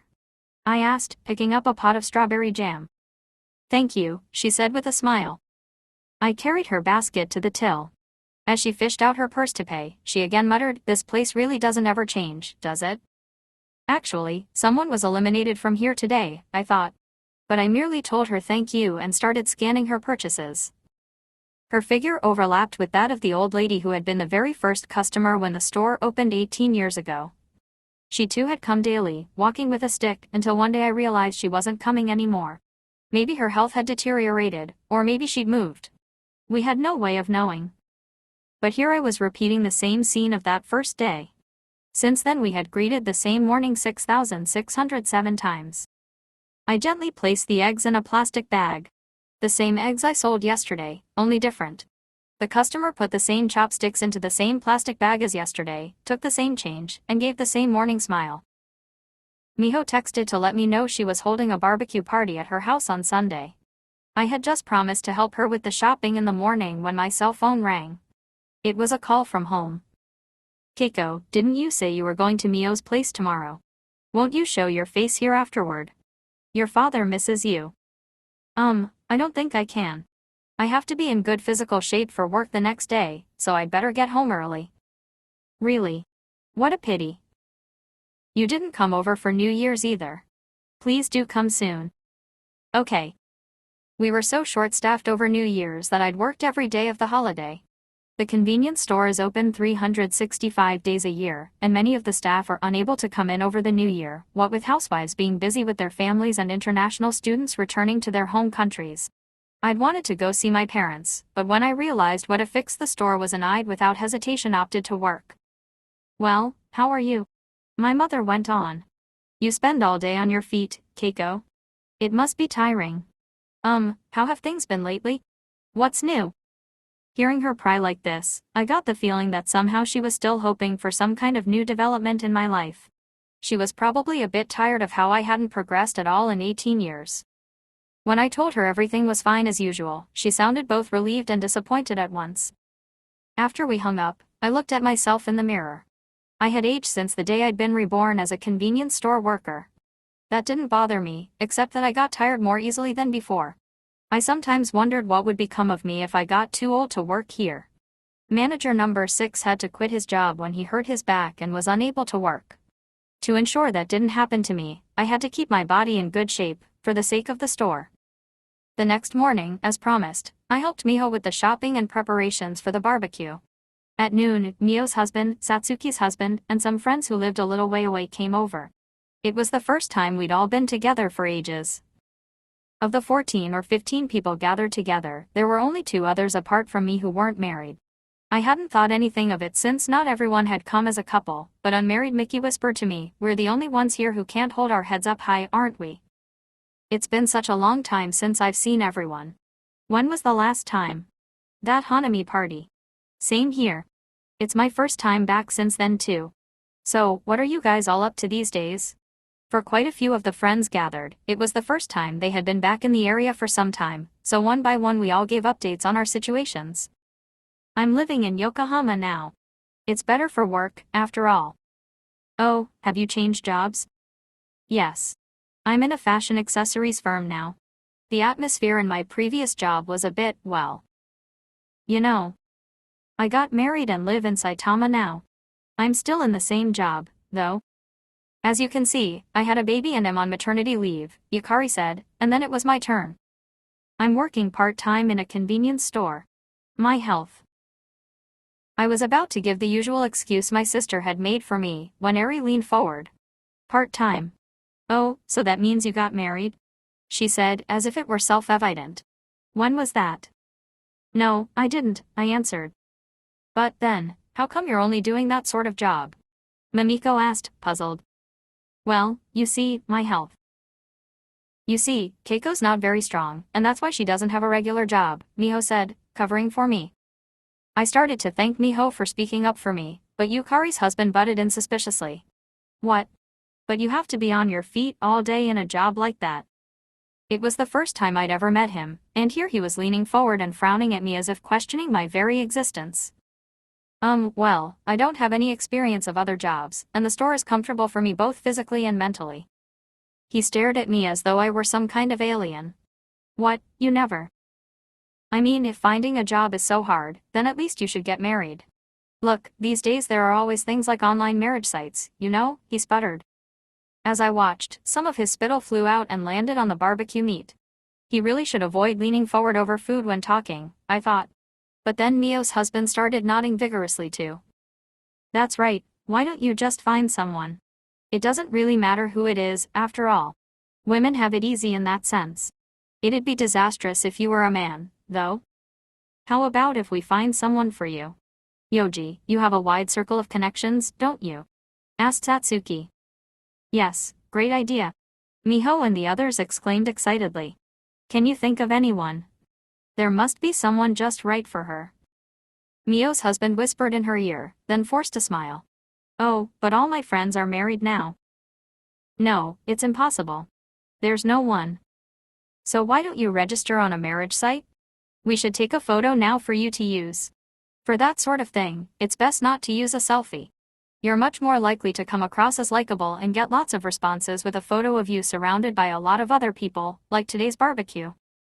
"Yes, it's true. Come on, let's take a photo now," Miho said. Stifling a laugh, Yukari's husband said, "Yes, it's a golden opportunity." "Opportunity? Do you think any good can come out of it?" I asked naively.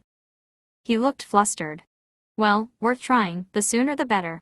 You can't go on like this, and deep down you must be getting desperate, no. Once you get past a certain age it'll be too late." "I can't go on like this."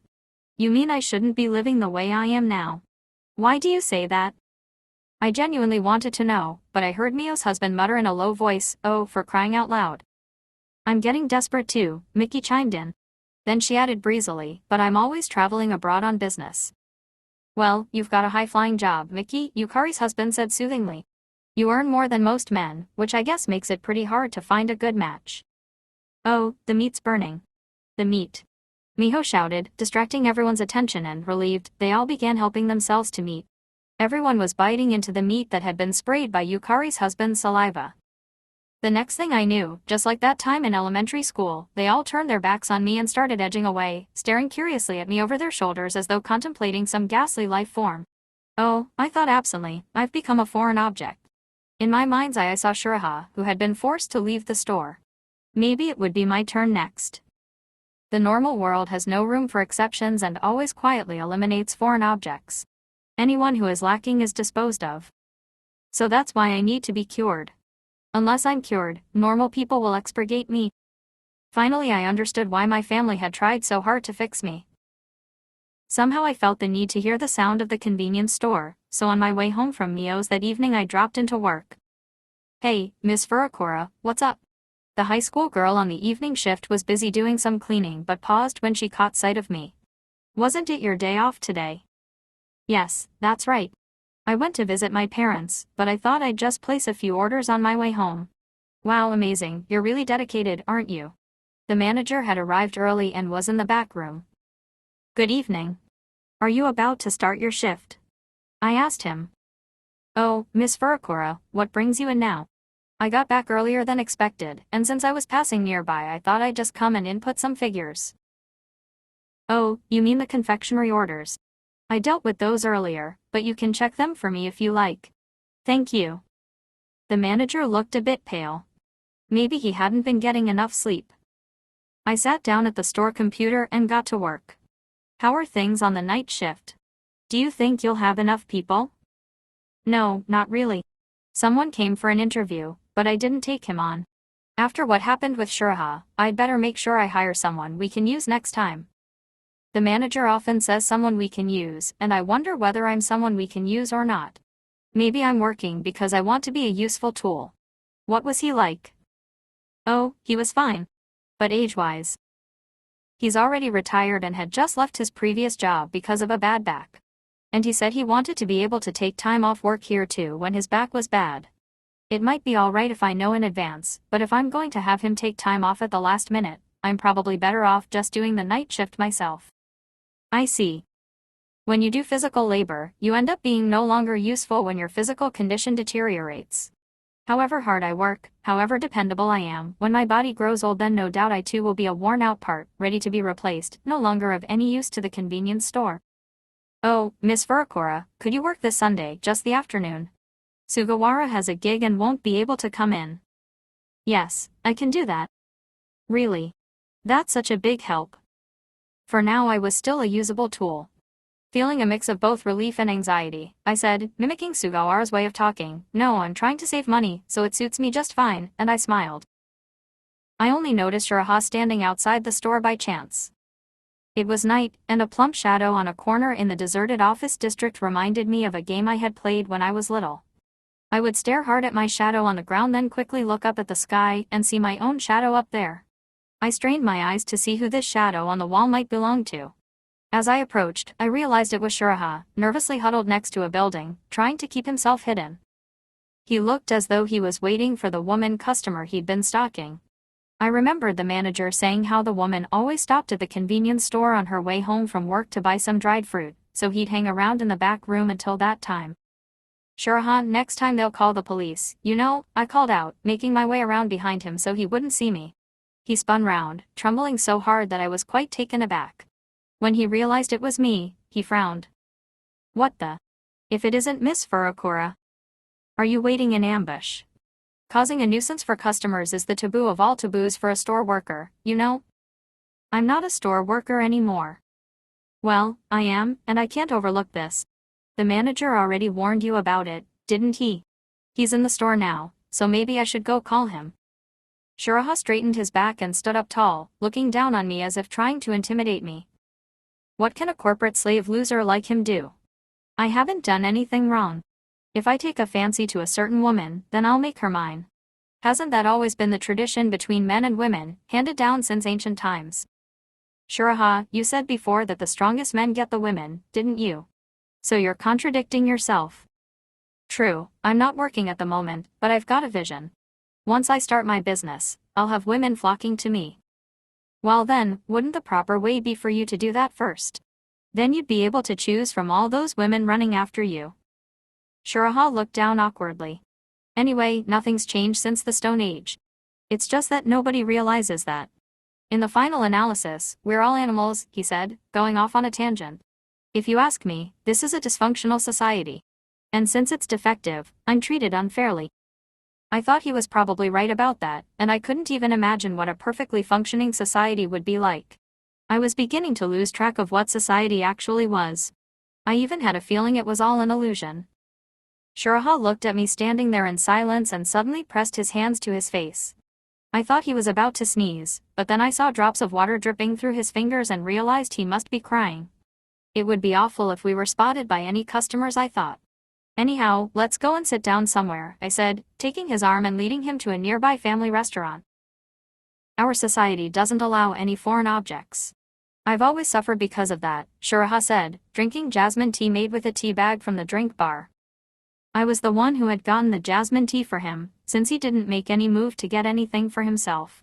He just sat in silence, and when I placed it in front of him, he started drinking it without even saying thank you. Everyone has to toe the line. Why am I still doing casual work even though I'm in my mid-30s? Why haven't I ever had a girlfriend? The assholes don't even bat an eyelid when they ask whether I've ever had sex or not, and then they laugh and tell me not to include prostitutes in the count. I don't make trouble for anyone, but they all seem to think nothing of raping me just because I'm in the minority. I considered him one step short of being a sex offender, but here he was casually likening his own suffering to sexual assault without sparing a thought for all the trouble he'd caused for women store workers and customers. He seemed to have this odd circuitry in his mind that allowed him to see himself only as the victim and never the perpetrator, I thought as I watched him. Really? I said, even wondering whether he made a habit of being self-pitying. That must be hard. I found society just as annoying as he did, but there wasn't anything about myself that I particularly wanted to defend, so I couldn't understand why Shuraha was taking it out on me like this. Well, I dare say life is tough for him, I thought, sipping at my warm water. I hadn't added a tea bag since I didn't really feel any need to drink flavored liquid. That's why I want to get married and be able to live without them bothering me all the time, Shuraha said. I need someone with money. I have an idea for an online business. I don't want anyone copying my idea, so I won't go into details, but ideally I want someone who can invest in it.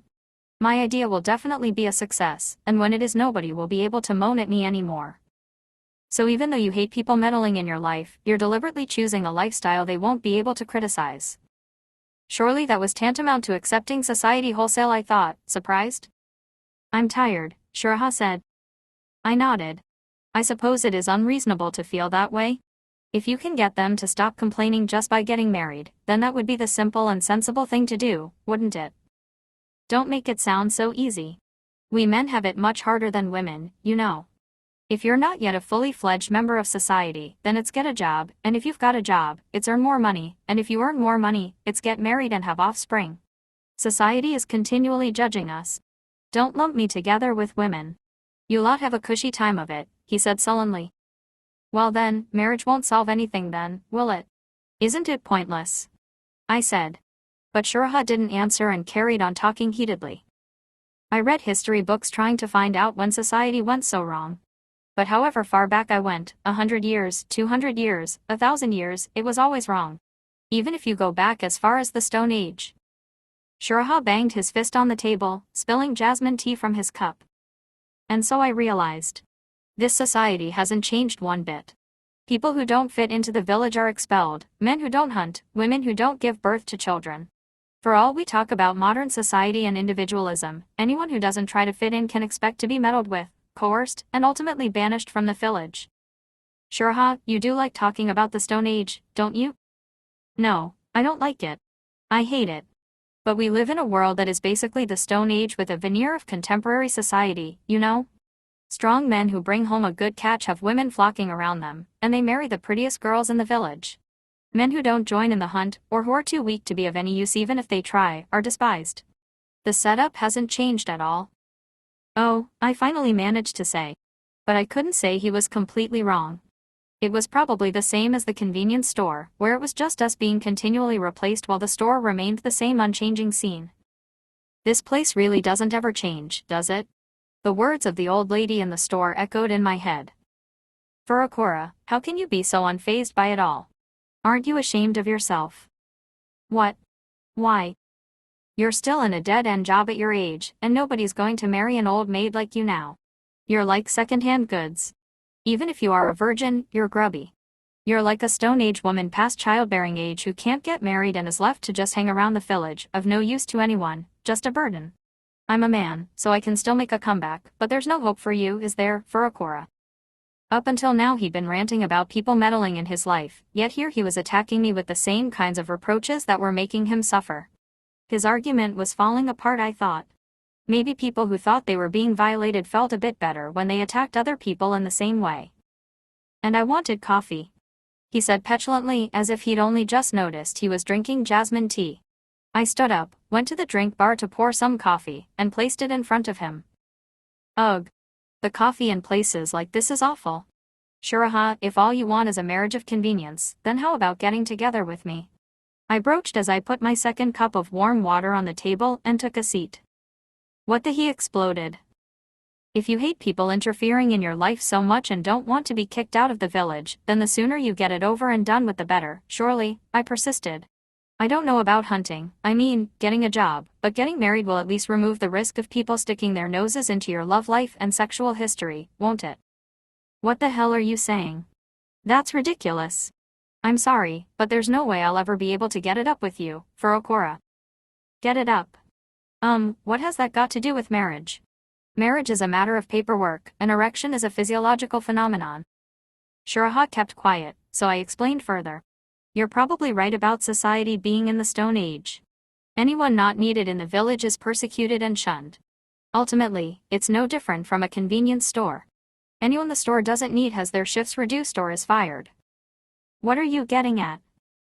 To stay in a convenience store, you have to become a store worker.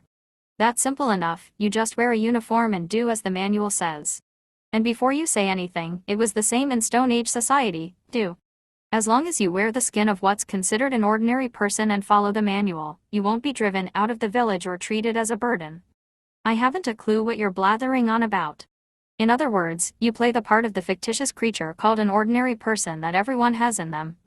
Just like everyone in the convenience store is playing the part of the fictitious creature called a store worker. But that's painful. That's why I'm so bothered by it. Shuraha, until just a moment ago you were going along with it, weren't you? But when push comes to shove, it's hard after all. Well, I guess anyone who devotes their life to fighting society in order to be free must be pretty sincere about suffering.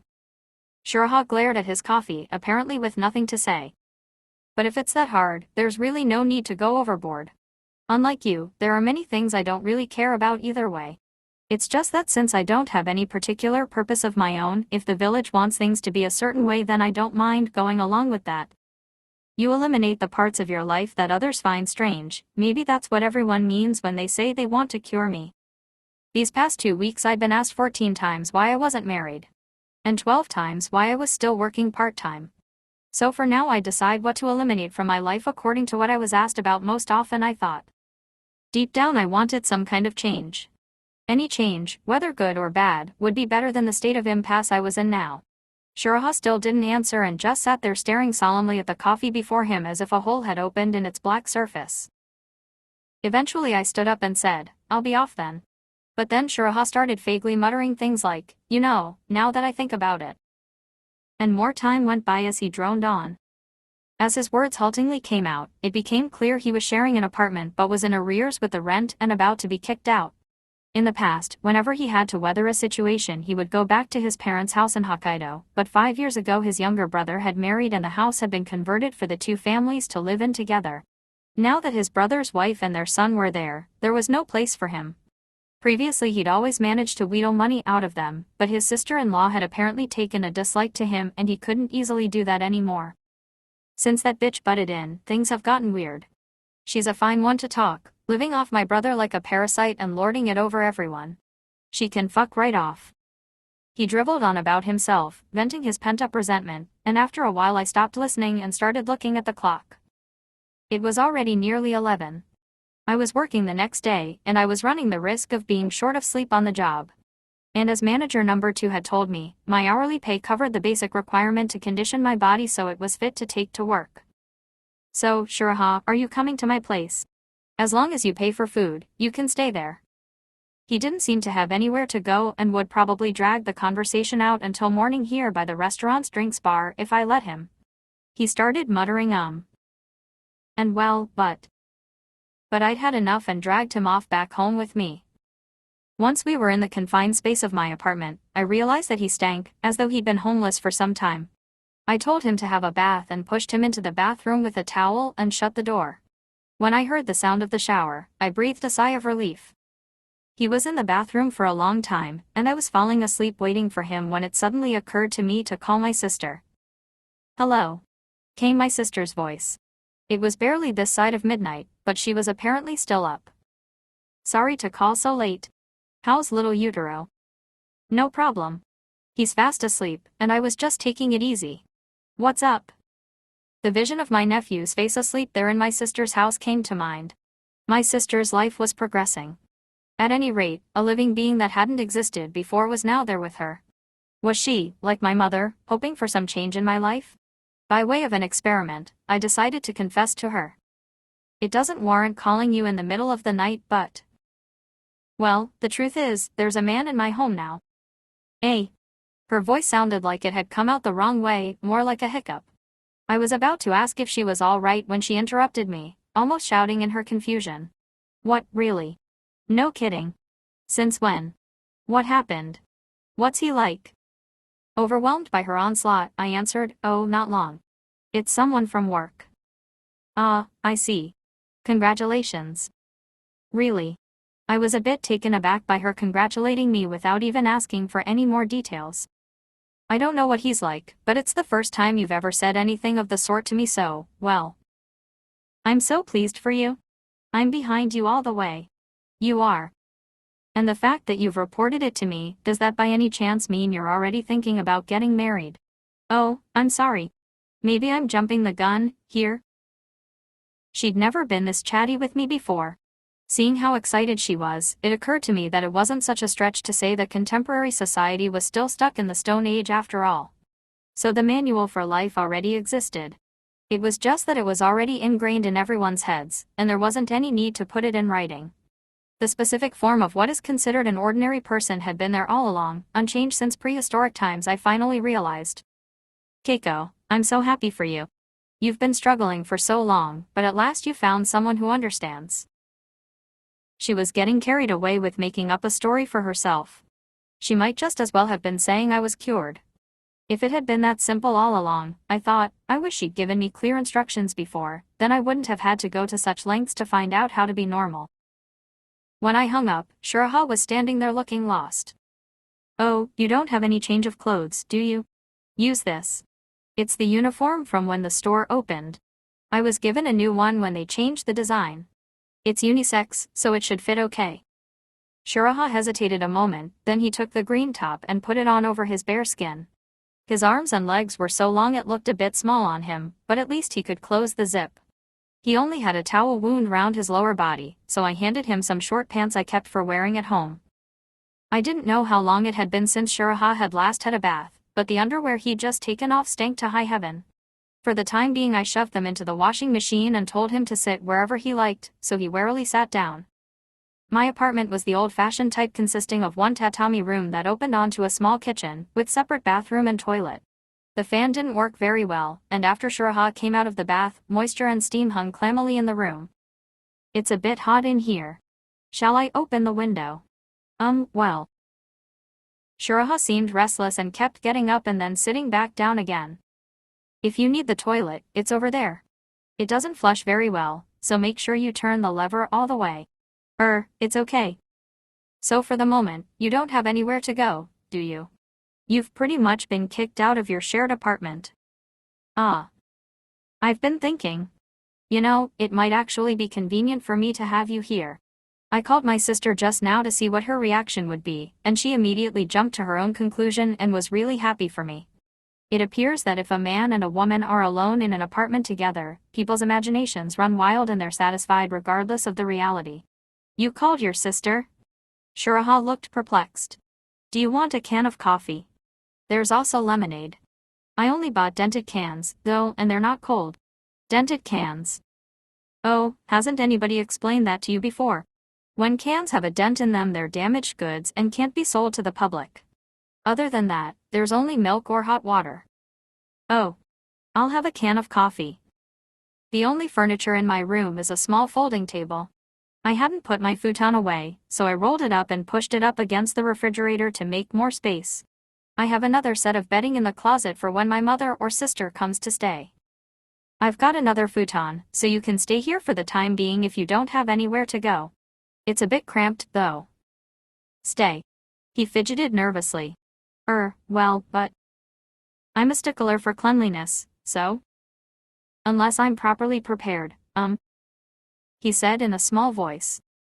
If cleanliness is a problem, then you're probably not going to like the futon. It hasn't been used for a while and hasn't been hung out to air. And this is an old apartment, so there are loads of cockroaches. Oh well, that's not. I mean, the apartment I was sharing wasn't particularly clean and that doesn't bother me, but still. I mean, I feel a bit like I'm being presented with a fait accompli or something. Look, as a man I have to be on my guard. Phoning your sister out of the blue like that, it's a bit pushy, isn't it? Did I do something wrong? I only wanted to see her reaction. I mean, that in itself is a bit scary. I've read about this sort of thing online, but I never really thought it happened in real life. Being coerced into staying like that kind of turns me off. What? I just thought you didn't have anywhere else to go. If I'm causing trouble for you, then it's fine for you to leave. I haven't turned the washing machine on yet, so I can give you your clothes back. Oh, but, he mumbled. If you insist. I couldn't make head or tail of what he was saying, and the conversation obviously wasn't going anywhere. I'm sorry, but it's getting late, I said. Do you mind if I go to sleep? If you want to leave, then go ahead, or if you want to stay, then get the futon and lay it out yourself. Do as you please. I have an early start at the convenience store tomorrow morning. 16 years ago I learned from manager number 2 that my pay covers the basic requirement to manage my life so that I'm fit for work. I must get enough sleep before going to work. The convenience store. Shuraha said inanely. If I paid him any more attention it would end up being morning, so I went ahead and laid out my own futon. I'm tired, I told him. I'll get up early and take a bath in the morning. I'll probably make a bit of noise, but don't mind me. I brushed my teeth and set my alarm clock, then got in my futon and closed my eyes. Now and then I heard a rustling sound coming from Shuraha, but gradually the sound of the convenience store grew louder in my head, and before I knew it I was being drawn into sleep. The next morning when I woke up, Shuraha was fast asleep with his lower body stuck in the closet. He didn't stir even when I went into the bathroom. I left home in time to reach the store by 8 a.m. as usual, leaving him a note: if you go out, please leave the key in the mailbox. He'd sounded like he was only reluctantly staying in my apartment, so I wasn't really expecting him to be there when I got home, but he was. He wasn't doing anything, simply sitting with his elbows on the folding table, drinking a dented can of white grape soda. So you're still here? He jumped at the sound of my voice. My sister has been emailing me all day. It's the first time I've ever seen her get so excited about something to do with me. It's hardly surprising. Even your sister would think it more respectable for a virgin left on the shelf to be living with a man rather than still working in a convenience store at a ripe old age. He was back to his usual self, with no trace of the discomfort he'd shown last night. Oh. So you don't think I'm respectable either? Look, anyone who doesn't fit in with the village loses any right to privacy. They'll trample all over you as they please. You either get married and have kids or go hunting and earn money, and anyone who doesn't contribute to the village in one of these forms is a heretic. And the villagers will come poking their noses into your life as much as they want. You need to wake up, Furukawa. To put it bluntly, you're the lowest of the low. Your womb is probably too old to be of any use, and you don't even have the looks to serve as a means to satisfy carnal desire. But then neither are you earning money like a man. Far from it, you're only working part-time without even a proper job. Frankly speaking, you're just a burden on the village, the dregs of society. I see. But I'm not capable of working anywhere else except the convenience store. I did give it a go, but it turns out the convenience store worker mask is the only one I'm fit to wear.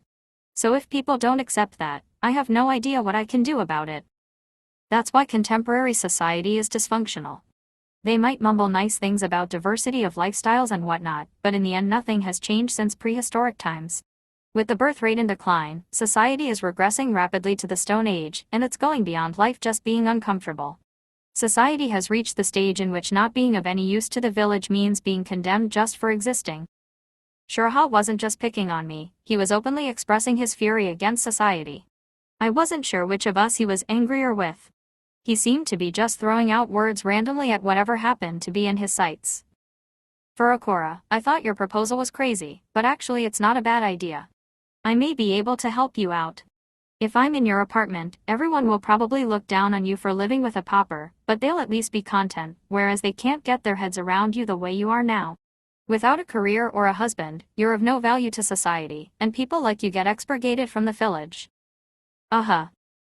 Back at the store, I was angling for marriage, sure, but you're far from being my ideal marriage partner, Furukawa. You don't earn much working in a convenience store, which means I won't be able to start my own business, and I won't even be able to satisfy my sexual needs with someone like you. Shuraha downed the last of the dented can of soda as if he were knocking back a shot. But having said that, our interests do coincide, so I don't mind staying here. I took a can of chocolate melon soda from a paper bag full of dented cans and handed it to him. So what's in it for you, Shuraha?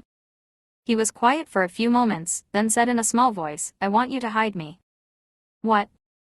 I want you to keep me hidden from society. I don't mind you using my existence here for your own ends, and you can talk about me all you want. I myself want to spend all my time hiding here. I've had enough of complete strangers poking their noses into my business. Shuraha sipped on his chocolate melon soda without looking up. If I go out, my life will be violated again. When you're a man, it's all go to work and get married. And once you're married, then it's earn more and have children. You're a slave to the village. Society orders you to work your whole life. Even my testicles are the property of the village. Just by having no sexual experience they treat you as though you're wasting your semen. I can see how stressful that would be. Your uterus belongs to the village too, you know? The only reason the villagers aren't paying it any attention is because it's useless. I want to spend my whole life doing nothing. For my whole life, until I die, I want to just breathe without anyone interfering in my life. That's all I wish for, he finished, holding his palms together as if in supplication. I was considering whether there was any benefit to me in having him here. My mother and sister, and even I myself, were beginning to tire of me never being cured. I was beginning to feel that any change, good or bad, would be better than my situation now. It probably isn't as tough for me as it is for you, Shuraha. But one thing's for sure, I won't be able to carry on working in the convenience store like this forever. Every time a new manager comes along, they ask me why I've only ever done the same part-time job. They're always suspicious until I give them some kind of excuse. And I was just looking for a good excuse to be able to give them. I don't know if you're it though. As long as I'm here, society will be satisfied. For you it's a good deal all around. He seemed very confident about it. His insistence made me dubious, even though I'd been the one to propose it. Then again, when I recalled my sister's reaction and the expression on the faces of Miho and the others when I told them I'd never been in love, I thought maybe it really wouldn't hurt to give it a go. I said a deal, but remuneration won't be necessary. It'll be enough if you just keep me here and provide me with meals. Well, I suppose there's not much point in me demanding payment from you if you're not earning anything. I'm poor too, so I can't give you any money. But if you're not fussy I can provide your feed for you. What? Oh, sorry. It's the first time I've kept an animal at home, so it feels like having a pet, you see. Shuraha looked annoyed at my turn of phrase but said smugly, well, that should do. Then he added. Talking of food, I haven't eaten anything since morning. Oh, right, there's some leftovers in the refrigerator, so please help yourself. I took out some plates and laid the table, placing some cooked rice and boiled vegetables seasoned with soy sauce in the middle. Shuraha frowned. What's this? Daikon radish, bean sprouts, potatoes, and rice. Do you always eat this sort of thing? This sort of thing. Cooking isn't exactly your strong point, is it? I just treat the food before eating it. I don't particularly need to taste it, but if I need to up my salt intake I add soy sauce. I explained it clearly for him, but he didn't seem to understand. Reluctantly taking a forkful to his mouth, he snapped, "It is like dog food." Of course it is, I thought. That's why I said that. I stuck my fork into a piece of daikon and put it in my mouth. I'd kind of sensed that I was taking in a fraud when I let Shiraha come to live with me, but his predictions turned out to be surprisingly accurate. It was convenient to have him around. It didn't take long for me to be convinced. After my sister, the next time I mentioned him to anyone was at a gathering at Mio's place. We were all sitting around eating cake when I casually let it drop that he was living with me. They were all so ecstatic about it that I even had to wonder whether they'd lost their minds. Wait, what? Since when? What's he like? Wow, that's amazing. I was so worried about what would become of you, Keiko. I'm really so pleased for you. Thank you, I said simply, feeling a bit weirded out by how jubilant they all were. Come on, tell us about him. What's his job? What does he do? He doesn't do anything. He did say he had a dream to set up his own business, but it seems to have been all talk. He just loafs about at home. They all leaned forward, suddenly serious. Yes. Some men are like that. But they tend to be kinder and more sincere and charming, right? My friend fell in love with a guy like that, although I can't say what's so good about him myself. A friend of mine on the rebound from an affair got involved with a guy who used to live off her.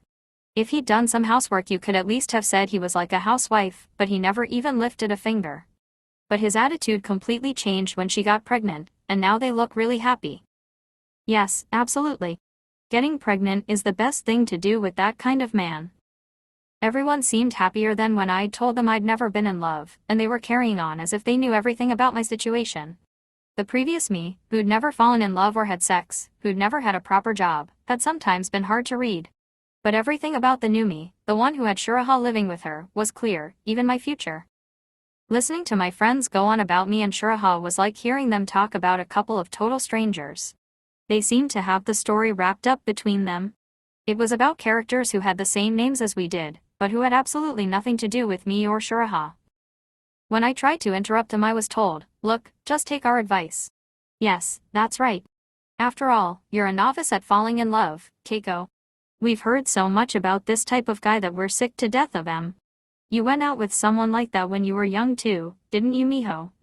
They were all enjoying themselves so much I decided not to volunteer any more information than I was specifically asked for. It was as though everyone was saying that for the first time I was part of their circle. I had the feeling they were all welcoming me on board. Painfully aware that until now they'd evidently thought of me as an outsider, I listened to them carry on excitedly, merely nodding brightly and occasionally muttering I see in the same tone Sugawara always used. After I adopted Shiraha, things went even more smoothly for me at the convenience store. But feeding him did cost me more money. Fridays and Sundays had always been my days off, but the thought of asking to work these shifts too actually added more spring to my step. I finished tidying up the trash bins outside and went into the back room. The manager had just come off the night shift and was making up the work roster, so I nonchalantly broached the matter with him. Have you already filled the shifts for Friday and Sunday? I'm trying to save up, so I'd be happy to work more shifts. A tall girl, Miss Furakura. Always so full of enthusiasm. But I'd be breaking the law to have you work the whole week without a day off, you know? How about getting another job on the side? All the stores are short-handed, so I'm sure they'll be delighted. Thanks, it'd be a great help. Take care not to make yourself sick, eh? Oh, here, your payslip for the month, he said, passing me my salary statement. I was just putting it in my bag when I heard him sigh and mutter, I have to get Shiraha's to him too. He hasn't picked up his belongings yet either, and I can't get hold of him. What, can't you get through to his phone? It rings, but he doesn't answer. He really is hopeless. I told him not to bring his personal effects into work, but he did and now there's a lot still left in the locker. Shall I take them to him? A new guy was due to start on the night shift. I thought it would be a problem if the locker was still full, and it just slipped out. What? You mean take it to Shiraha? He asked in surprise. What's this all about, Miss Furakura? Are you in touch with him? Oops, I thought and nodded. I don't mind you talking about me to people who don't know me, but I don't want you to let anyone at the convenience store know I'm here. That's what Shuraha had said. I want you to hide me from everyone who knows me. I haven't caused any trouble for anyone, but they all think nothing of poking their noses into my life. I just want to exist, quietly breathing. I was just recalling him muttering this under his breath when the automatic door chime sounded through the security monitor. I looked at the screen to see a group of male customers coming in. All at once the store was busy. Tuan, the new guy who'd started only last week, was alone on the cash register, so I thought I'd better get out there right away to help. Hey, not so fast. You can't get away that easily. The store manager yelled, amused. I pointed at the screen. He needs help on the till, I told him, and I rushed out into the shop. There were 3 customers waiting by the time I got there, and Tuan was looking flustered as he operated the till. What do I do with this? Apparently he wasn't sure how to process a voucher. I dealt with it quickly and told him, this is a money-back voucher. Give them their change, okay. Then I rushed to the other till. Sorry to keep you waiting. Next customer over here, please. A man who was looking a bit disgruntled at having been kept waiting came over and said irritably, is that guy new? I'm in a hurry. I'm so sorry, I said and bowed my head. Tuan wasn't used to working the tills yet, and Mrs. Izumi should have been keeping an eye on him. I looked around and saw she was busy putting in an order for carton drinks, apparently unaware there were so many customers waiting to pay. When things finally calmed down on the cash register, I noticed that the deep-fried chicken skewers for today's promotion hadn't been made yet, so I hastily ran to get some from the back room freezer. The manager and Mrs. Izumi were in the back room talking about something, looking amused. We were aiming for 100 chicken skewers today, weren't we? But there aren't any ready for the lunchtime rush yet, and the pop ad hasn't been put out either. I told them. I'd expected them both to respond, oh no, that's terrible. But Mrs. Izumi just leaned over to me and said, hey Miss Furukawa, what's all this I hear about you and Shuraha? Is it true? What? But Mrs. Izumi, the skewers. Just a moment, how long has this been going on? You're a good match though. Come on, tell us. Which one of you made the first move? Was it Shuraha? Oh, she's too embarrassed to let anything on. We'll have to take her out drinking sometime. Make sure you bring Shuraha too, Furukawa. But the skewers. Stop avoiding the subject. Come on, tell us. Irritated, I yelled at them, look, it isn't that there's anything between us. He's just staying at my place now, that's all. What's important is that we haven't even started preparing the chicken skewers yet. What? Mrs. Izumi screeched. You mean you're living together? Seriously? Put in the manager. They sounded so excited I decided it was useless saying anything more and rushed over to the freezer, took out the boxes of chicken skewers, and ran with my arms full back to the cash register. I was shocked by their reaction.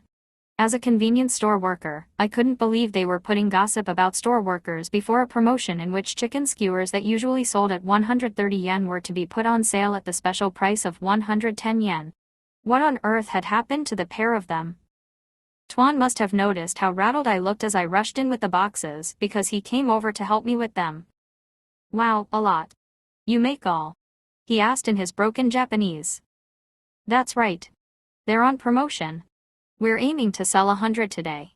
Last time we managed 91, so we can reach the goal. Sawaguchi from the evening shift made us a big pop ad to use today. If all the staff rally around, we can sell them. That's what's most important for this store right now, I said, getting all choked up for some reason. Rally? He queried, his head on one side, unable to follow my rapid-fire Japanese. Look, we have to work together to pull it off. Tuan, please, get all of these ready now. All. Oh wow. He said, nodding, and clumsily started to prepare them. I ran over to the fast food display case and began setting up the 3-dimensional pop ad Sawaguchi had spent at least 2 hours of overtime on. It was made from cardboard and color drawing paper and read, today's top pick. Juicy fried chicken skewers for 110 yen. Today only. I got on the stepladder and hung the pop ad from the ceiling, where it looked spectacular. Sawaguchi had said as she was making it that with this to help us, we definitely managed to sell 100 skewers. All of us store workers were pitching in to achieve our common goal, so what on earth did the manager and Mrs. Izumi think they were doing? Irasimus. Good morning. I called out as a customer came into the store. Deep-fried chicken skewers are on offer today for just 110 yen. How about it? Tuan was just arranging the skewers that were done, and he raised his voice alongside mine. Fried chicken skewers. How about it? The manager and Mrs. Izumi still hadn't come out of the back room. I thought I could hear the faint sound of Mrs. Izumi's laugh. They're cheap. Fried chicken skewers. Try one. Tuan might not yet be used to the work, but he alone was a valued colleague as he joined me in trying to entice the customers to buy today's special. On the way home I stopped off at the local supermarket to buy some bean sprouts, chicken and cabbage, but when I got home Shiraha was nowhere to be seen. I started preparing to boil the food, thinking that maybe he'd left, when I heard a noise coming from the bathroom. Oh, is that you, Shiraha? I opened the bathroom door to find him sitting fully dressed in the dry bathtub watching movies on his tablet. Why are you in here? I tried the closet first, but there are bugs in there, you know. There aren't any bugs in here, so I can relax, he answered. Is it boiled vegetables again today? Yes, that's right. Today I'm heat treating bean sprouts, chicken, and cabbage. Oh, okay, he said, without looking up. You're home late today, aren't you? I'm hungry. I was about to leave when the manager and Mrs. Izumi started talking to me and wouldn't let me go. The manager was at the store all day even though it was his day off. He was going on and on at me to bring you out drinking one evening. What? You told them about me. I'm sorry. It just slipped out. Oh, here. I brought you your belongings and your latest pay slip. Oh. Shiraha clutched his tablet without saying anything for a while. Then, you told them? Even though I told you not to. I'm sorry. I didn't mean any harm. You've gone and done it now, Furukawa. What? I looked at him, puzzled. The bastards are going to do their best to drag me out so they can lecture me. But I'm not going. No way. I'm going to stay hidden here. Which means you're next on the list for the lecture, Furukawa. I am. Why are you letting an unemployed man live in your apartment? It's okay for both husband and wife to work, but not in a casual job. Aren't you going to get married? What about children? Get a proper job. Fulfill your role as an adult. They're all going to be on your back now, you know? Nobody in the store has ever talked to me like that before. That's because you're just too far out there. A 36-year-old, single convenience store worker, probably a virgin at that, zealously working every day, shouting at the top of her lungs, full of energy. Yet showing no signs of looking for a proper job. You're a foreign object. It's just nobody bothered to tell you because they find you too freaky. They've been saying it behind your back, though. And now they'll start saying it to your face too. What? People who are considered normal enjoy putting those who aren't on trial, you know? But if you kick me out now, they'll judge you even more harshly, so you have no choice but to keep me around. Shiraha gave a thin laugh. I always did want revenge on women who are allowed to become parasites just because they're women. I always thought to myself that I'd be a parasite one day. That'd show them. And I'm going to be a parasite on you, Furukawa, whatever it takes. I didn't have a clue what he was going on about. Well anyway, what about your feed? I put it on to boil, and it should be done now. I'll eat it here. Bring it to me, please. I did as he said and put the boiled vegetables and white rice on a plate and took it into the bathroom. Close the door behind you, will you? I did as he said and closed the bathroom door. I sat down alone at the table for the first time in a while and started to eat. The sound of my chewing was extraordinarily loud. It was probably because I'd been surrounded by the sounds of the convenience store until shortly before. When I closed my eyes and pictured the store in my mind, its sounds came back to life. That sound flowed through me like music. Swaying to the sounds etched deep within me of the store performing, of the store operating, I stuffed the food before me into my body so that I would be fit to work again tomorrow. The news about Shiraha spread through the store like wildfire. Every time I saw the manager he started pestering me with, "How's Shiraha? When are you going to bring him out drinking with us?" I'd always had a lot of respect for manager number 8. He was a hard worker and I thought of him as the perfect colleague, but now I was sick to death of him only ever talking about Shiraha whenever we met. Until now we'd always had meaningful worker-manager discussions. It's been hot lately, so the sales of chocolate desserts are down, or there's a new block of flats down the road, so we've been getting more customers in the evening, or they're really pushing the ad campaign for that new product coming out the week after next, so we should do well with it. Now, however, it felt like he downgraded me from store worker to female of the human species. Miss Furakura, if there's anything you're worried about, I don't mind lending an ear, he would say. And of course, you must come out for a drink with us next time, even if you do come alone. Although it'd be better if Shiraha came too.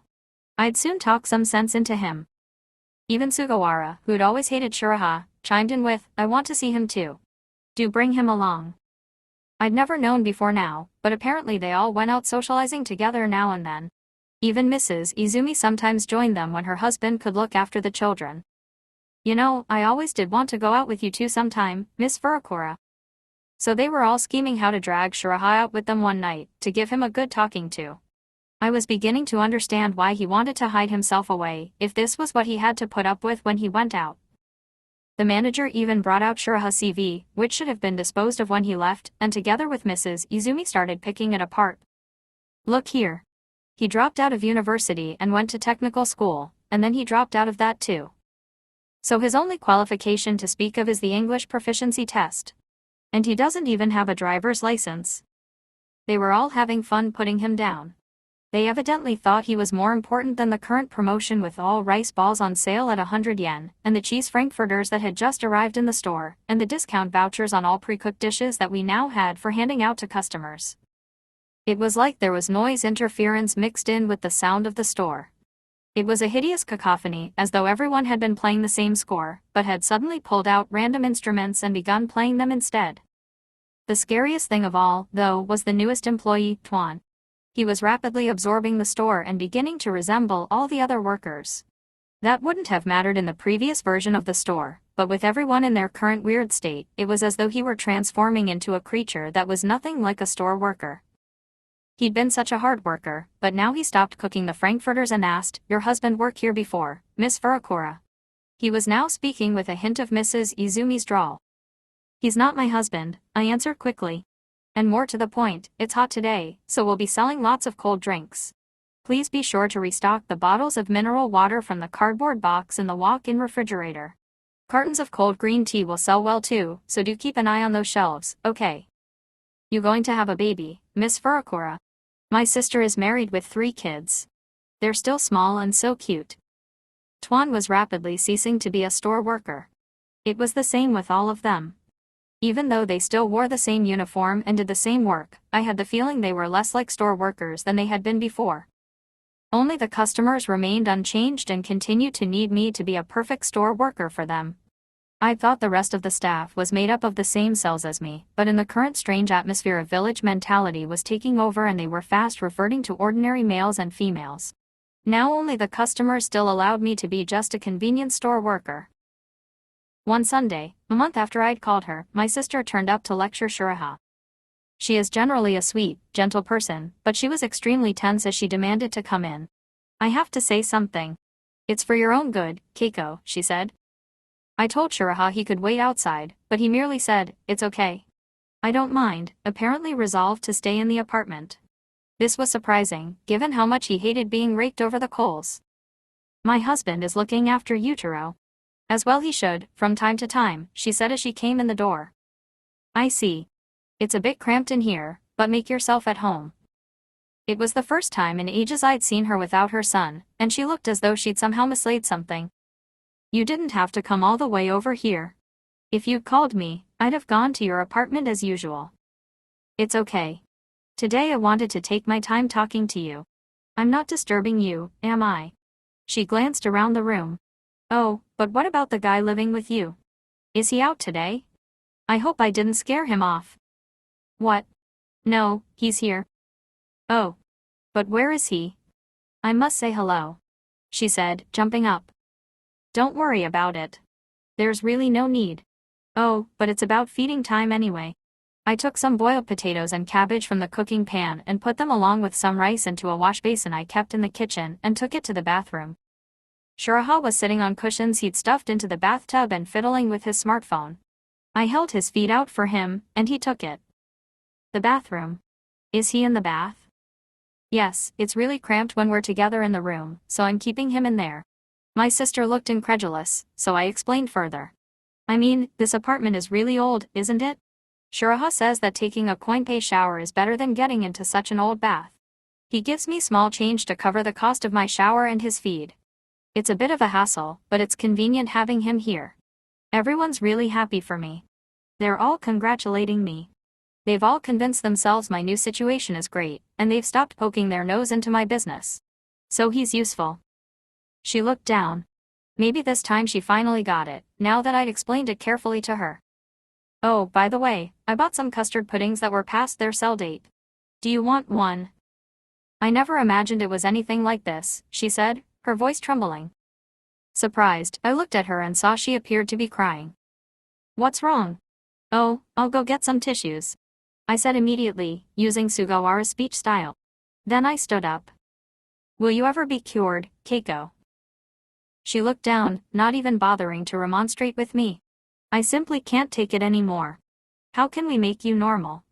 How much longer must I put up with this? What? You've been putting up with me. If that's the case, you needn't have gone to all the trouble of coming to see me, surely? I told her honestly. She stood up, tears pouring down her face. Keiko, won't you come to see a counselor with me? Please. Let's get you help. It's the only way. I went to see one when I was little, but it didn't do any good, did it? And I don't even know what it is I need to be cured of. Ever since you started working at the convenience store, you've gotten weirder and weirder. The way you talk, the way you yell out at home as if you were still in the store, and even your facial expressions are weird. I'm begging you. Please try to be normal. She began crying even harder. So, will I be cured if I leave the convenience store? Or am I better staying working there? And should I kick Shiraha out? Or am I better with him here? Look, I'll do whatever you say. I don't mind either way, so please just instruct me in specific terms. I don't know anymore.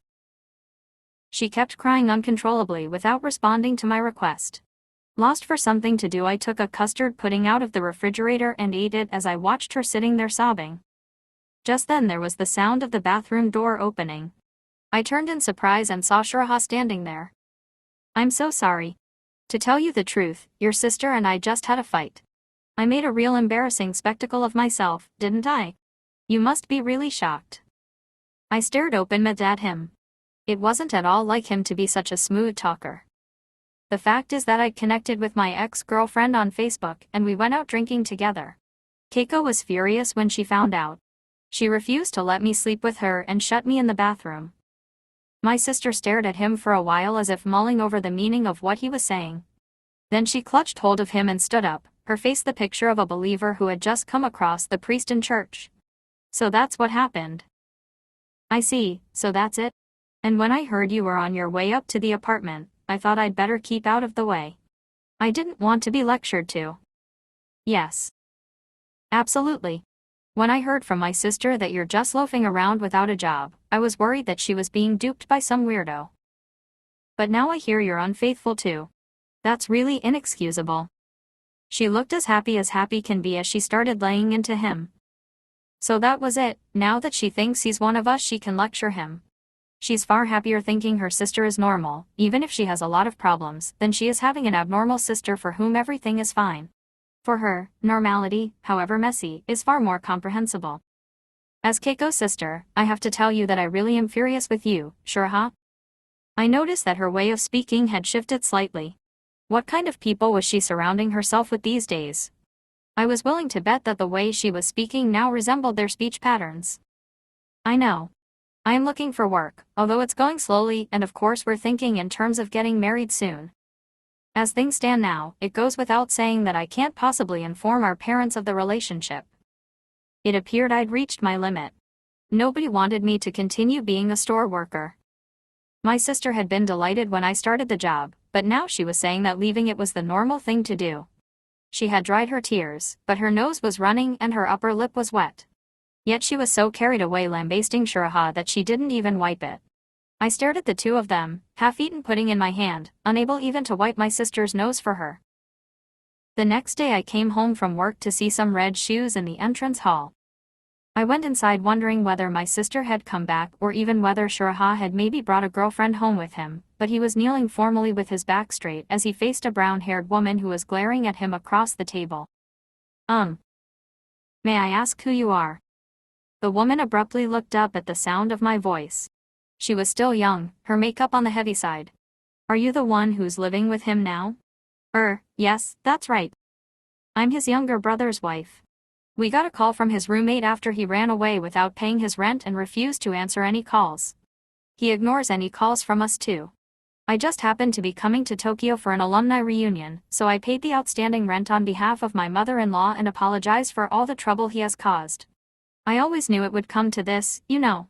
He's always been greedy and careless with money. And he has absolutely no intention of working for a living. But I swear I'll make him pay it all back to me. On the table between them was a piece of paper marked IOU.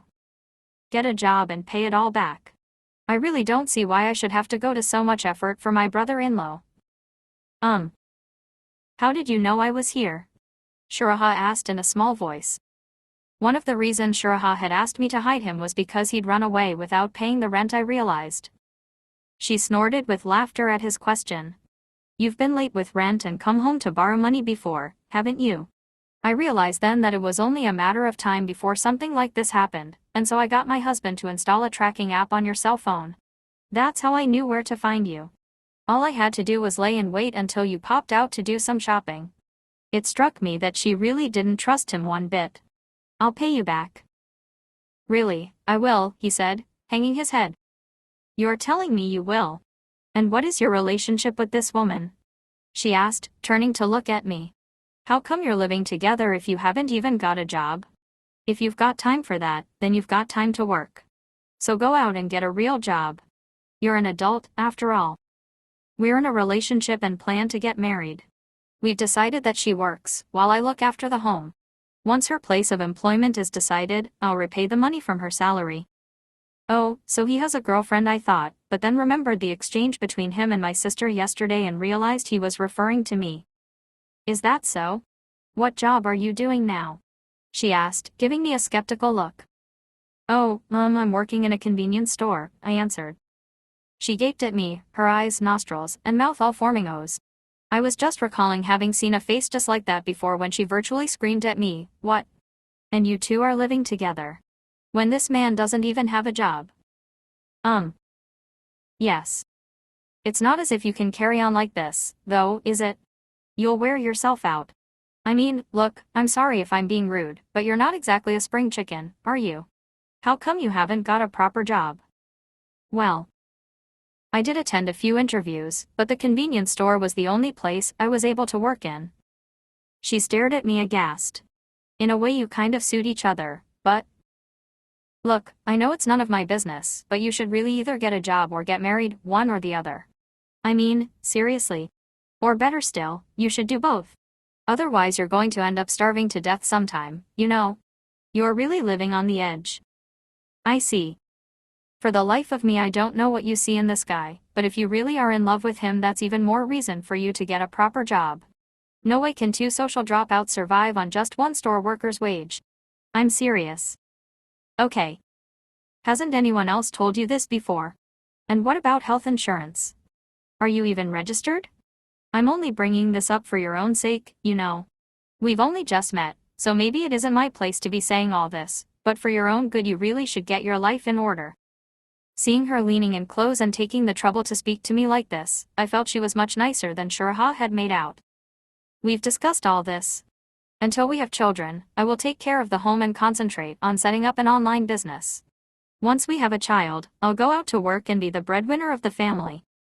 Stop babbling nonsense and just get a real job, will you? Well, it's up to the two of you and I suppose I shouldn't be poking my nose into your business, but... I've told her to leave the convenience store right away and focus on looking for a proper job. We already made that decision ourselves. I thought with a start. I suppose just the fact you have a partner is something of an improvement, she said rather reluctantly. Anyway, I don't want to overstay my welcome, so I'll be going now. She stood up. I'll tell your mother about today's events, including how much money we've lent you, so don't think you're going to get away with it, all right? And with that, she left. Shuraha listened intently to the sound of the door closing and the departing footsteps of his sister-in-law. Once he was certain she had gone, he gave a whoop of delight. I did it. I got away. Everything's okay for the time being. There's no way you'll be getting pregnant, no chance of me ever penetrating a woman like you after all. He grabbed me by my shoulders in his excitement. Furukawa, you're lucky, you know? Thanks to me, you can go from being triply handicapped as a single, virgin convenience store worker to being a married member of society. Everyone will assume you're a sexually active, respectable human being. That's the image of you that pleases them most. Isn't it wonderful? Having been caught up in Shuraha's family matters the moment I got back from work, I was dead tired and not in the mood to listen to him blather on. Can I use my shower for once today? He took the futon out of the bathtub, and for the first time in weeks I showered at home instead of having to go out to the coin-operated shower. Meanwhile he stood outside the bathroom door talking nonstop. You're so lucky you met me, Furukawa. If you'd gone on like before you'd have ended up dying alone and destitute. Far better you keep on hiding me forever. His voice receded and all I could hear was the water as it slowly drowned out any last traces of the convenience store sounds left in my ears. As I finished rinsing the soap from my body and turned the faucet tightly shut, my ears heard silence for the first time in a long time. Until now, the convenience store had always been ringing in my ears. But now those sounds were gone. The long-forgotten silence sounded like music I'd never heard before. As I stood stock still listening to this, it was split by the sound of the floor creaking under Shuraha's weight. All too quickly, as if the 18 years of my employment had been just an illusion, my last day at the convenience store arrived. I went to the store at 6 a.m. and spent the time watching the security camera monitor. Tuan was now accustomed to the cash register and quickly scanned cans of coffee and sandwiches with a practiced air, smoothly providing a receipt whenever requested. We were supposed to give a month's notice of quitting, but given the circumstances they were letting me go after only 2 weeks.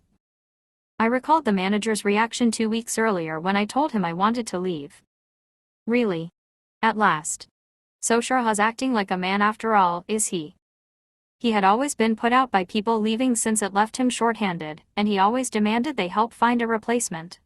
This time, however, he seemed over the moon. Maybe no genuine store managers existed anywhere anymore. Before me now was a human male, mindlessly hoping that one of the same species was going to breed. Mrs. Izumi, who had always commented indignantly on the lack of professionalism shown by people leaving suddenly, also congratulated me. I heard all about it. I'm so happy for you. I took off my uniform and removed my name badge, and I handed them to the manager. Well then, thank you for everything. We're going to miss you, Miss Furukawa. Thanks for all your hard work. I'd worked there for 18 years, and then it was over just like that. In my place, the new girl from Myanmar who'd started last week was already on the cash register scanning barcodes. I looked at the security camera monitor out of the corner of my eye and thought to myself that I would never be shown on it again. Miss Furukawa, really, thank you so much for working here. Mrs. Izumi and Sugawara handed me an expensive-looking set of his and hers chopsticks, telling me, it's also a wedding gift. And the girls on the evening shift gave me a can of cookies. Over the course of 18 years I'd seen any number of people leaving, and in no time at all the gap they left was filled. The space I had occupied, too, would quickly be replenished, and from tomorrow the convenience store would carry on operating as usual. I would never again be touching the tools of the trade I knew so well, the barcode scanner, the machine for placing orders, the mop for polishing the floor, the alcohol for disinfecting hands, the duster I'd always carried stuck through my belt. But still, it's an auspicious departure. The manager said. It is. Mrs. Izumi and Sugawara nodded. Do come back to see us, won't you? Yes, do come back as a customer anytime. Bring Shuraha with you. We'll treat you to frankfurters. Mrs. Izumi and Sugawara were smiling and wishing me luck. I was taking on the form of a person that their brains all imagined as normal. Being congratulated by them felt strange, but I merely said, thank you. I said goodbye to the girls on the evening shift and went outside. It was still light out, but the convenience store was lit up more brightly than the sky. It looked like a shining white aquarium. I couldn't imagine what would become of me now I was no longer a store worker. I bowed once to the store and started walking to the metro station. I got home to find Shuraha waiting impatiently for me. Normally I would be concerned about work the next day and would be sure to care for my physical needs with food and sleep. My body had belonged to the convenience store even when I wasn't at work. Having been liberated from this, I didn't know what to do with myself. Shuraha was in high spirits, checking the online help wanted ads. Resume forms were scattered all around him on the living room table. A lot of jobs have an age limit, but there are some without if you look for them. I always hated looking at the ads, but since it isn't me that has to work, it's actually quite fun for once. I felt depressed. I looked at the clock, 7 p.m. My body had always been connected to the convenience store even when I wasn't working. Now it was time for the store's stock of carton drinks to be replenished. Now the store's nighttime delivery would be arriving and the night shift would start checking it. Now it was time for the store to have its floor mopped. Every time I looked at the clock, I would think about what was happening in the convenience store. Now Sawaguchi from the evening shift would start making a pop ad for next week's new products, while Nakamura topped up the cup noodle shelves. But I was now left out of that flow of time, I thought. There were numerous sounds in the apartment, from Shuraha's voice to the hum of the refrigerator, but my ears heard only silence. The sounds of the convenience store that had previously filled me to overflowing had now left my body. I was cut off from the world. Naturally, your job in a convenience store isn't enough to support me. With you working there and me jobless, I'm the one they'll criticize. Society hasn't dragged itself out of the Stone Age yet, and they'll always blame the man. But if you could just get a proper job, for Okura, they won't victimize me anymore and it'll be good for you, too, so we'd be killing two birds with one stone. I haven't got any appetite today, so can you go get yourself something to eat? What? Oh, okay then. He grumbled about having to do the shopping himself, but he went quiet after I handed him a 1,000 yen note. That night I went to bed as usual but couldn't sleep, so I got up again and, still in my pajamas, went out onto the balcony. Until now I had always needed to make sure I got enough sleep before work the next day. All I had to do was recall how I had to keep in shape for the sake of the convenience store and I would fall asleep right away, but now I didn't even know why I needed to sleep at all. I always hung my laundry up to dry inside the apartment, so the balcony was dirty and mold was forming on the windows. I sat down anyway, not caring about my pajamas getting dirty. I glanced back through the apartment window and saw the clock inside, 3 a.m., about the time the night shift took a break. Dat-kun and Shinozaki, a college student who'd started last week and had work experience from a previous store, would be using the time on their break to restock the walk-in refrigerator. It was a long time since I'd been up at this hour. I stroked my body. My nails were kept short as per store rules, and I was scrupulous about keeping my hair clean and had never dyed it. There was a faint scar on the back of my hand from when I burned myself while frying croquettes 3 days ago. Summer might have been approaching, but it was still a bit chilly out on the balcony. But I didn't feel like going back inside, so I stayed outside, gazing blankly up at the indigo sky. I awoke from a fitful sleep, tossing and turning in the heat, and opened my eyes a crack as I lay there in bed. I had no idea what time it was, or even which day of the week. I fumbled around my pillow for my cell phone to check the time, 2 o'clock. Unable to grasp in my befuddled state whether it was morning or night, I climbed out of the closet. When I saw daylight coming in through the curtains, I finally registered it must be 2 in the afternoon. I checked the date and realized that almost 2 weeks had passed since I'd stopped working at the convenience store. It felt like a long time ago, but also as though time had stopped. Shuraha wasn't home. Maybe he'd gone out shopping for food. On the folding table, which had been left out, were the remains of the cup noodles we'd eaten yesterday. Since I'd left the store, I no longer knew what time I should wake up in the morning. I slept whenever I felt sleepy and ate when I woke up. I didn't do anything all day except fill out resume forms, as ordered by Shuraha. I no longer knew what standard to live by. Until now, my body had belonged to the convenience store, even when I wasn't working. Sleeping, keeping in good physical shape, and eating nutritiously were all part of my job. I had to stay healthy for work. Shuraha still slept in the bathtub, and during the day he came into the living room for his meals and to go through the help wanted ads. He seemed to be going about life with more energy than when I'd been working. I now spent all day and night in my bed inside the closet, only coming out when I felt hungry and never bothering to put the futon bedding away. I realized I was thirsty. Mechanically I turned the faucet to fill a glass with water and drank it down in one go. I suddenly recalled hearing once that the water in a person's body was replaced every 2 weeks. It occurred to me that the water I used to buy every morning in the convenience store had already run through my body. The moisture in my skin, in the membrane over my eyeballs, was probably no longer formed by the water from the convenience store. Jet black hairs were sprouting on the fingers of my hand holding the glass and on my arms too. Until now I'd always been scrupulous over my personal appearance for the sake of the convenience store, but now that it was no longer necessary I didn't feel the need to shave. I looked in the mirror that stood in the living room and saw I had a faint mustache too. Once every 3 days or so, when Shiraha insisted, I reluctantly went to the same coin-operated shower I'd previously used every day. I had judged everything on the basis of whether it was the sensible thing to do for the convenience store, but now I'd lost that standard. There was nothing to guide me over whether an action was rational or not. Before I became a store worker, I must have been following some kind of logic in my judgments, but I'd forgotten whatever guiding principles I'd followed back then. Suddenly I heard an electronic buzz, and I turned to see Shiraha's cell phone ringing on the tatami. He must have left it behind when he went out. I thought of just letting it ring, but it kept going on and on. Wondering whether there was some kind of emergency, I looked at the screen and saw the words "wife from hell." Feeling a hunch, I pressed answer, and sure enough the voice on the other end was that of his sister-in-law. "How many times do I have to tell you?" she yelled. "I know where you are, and I'll butt in on you whenever I damn well like."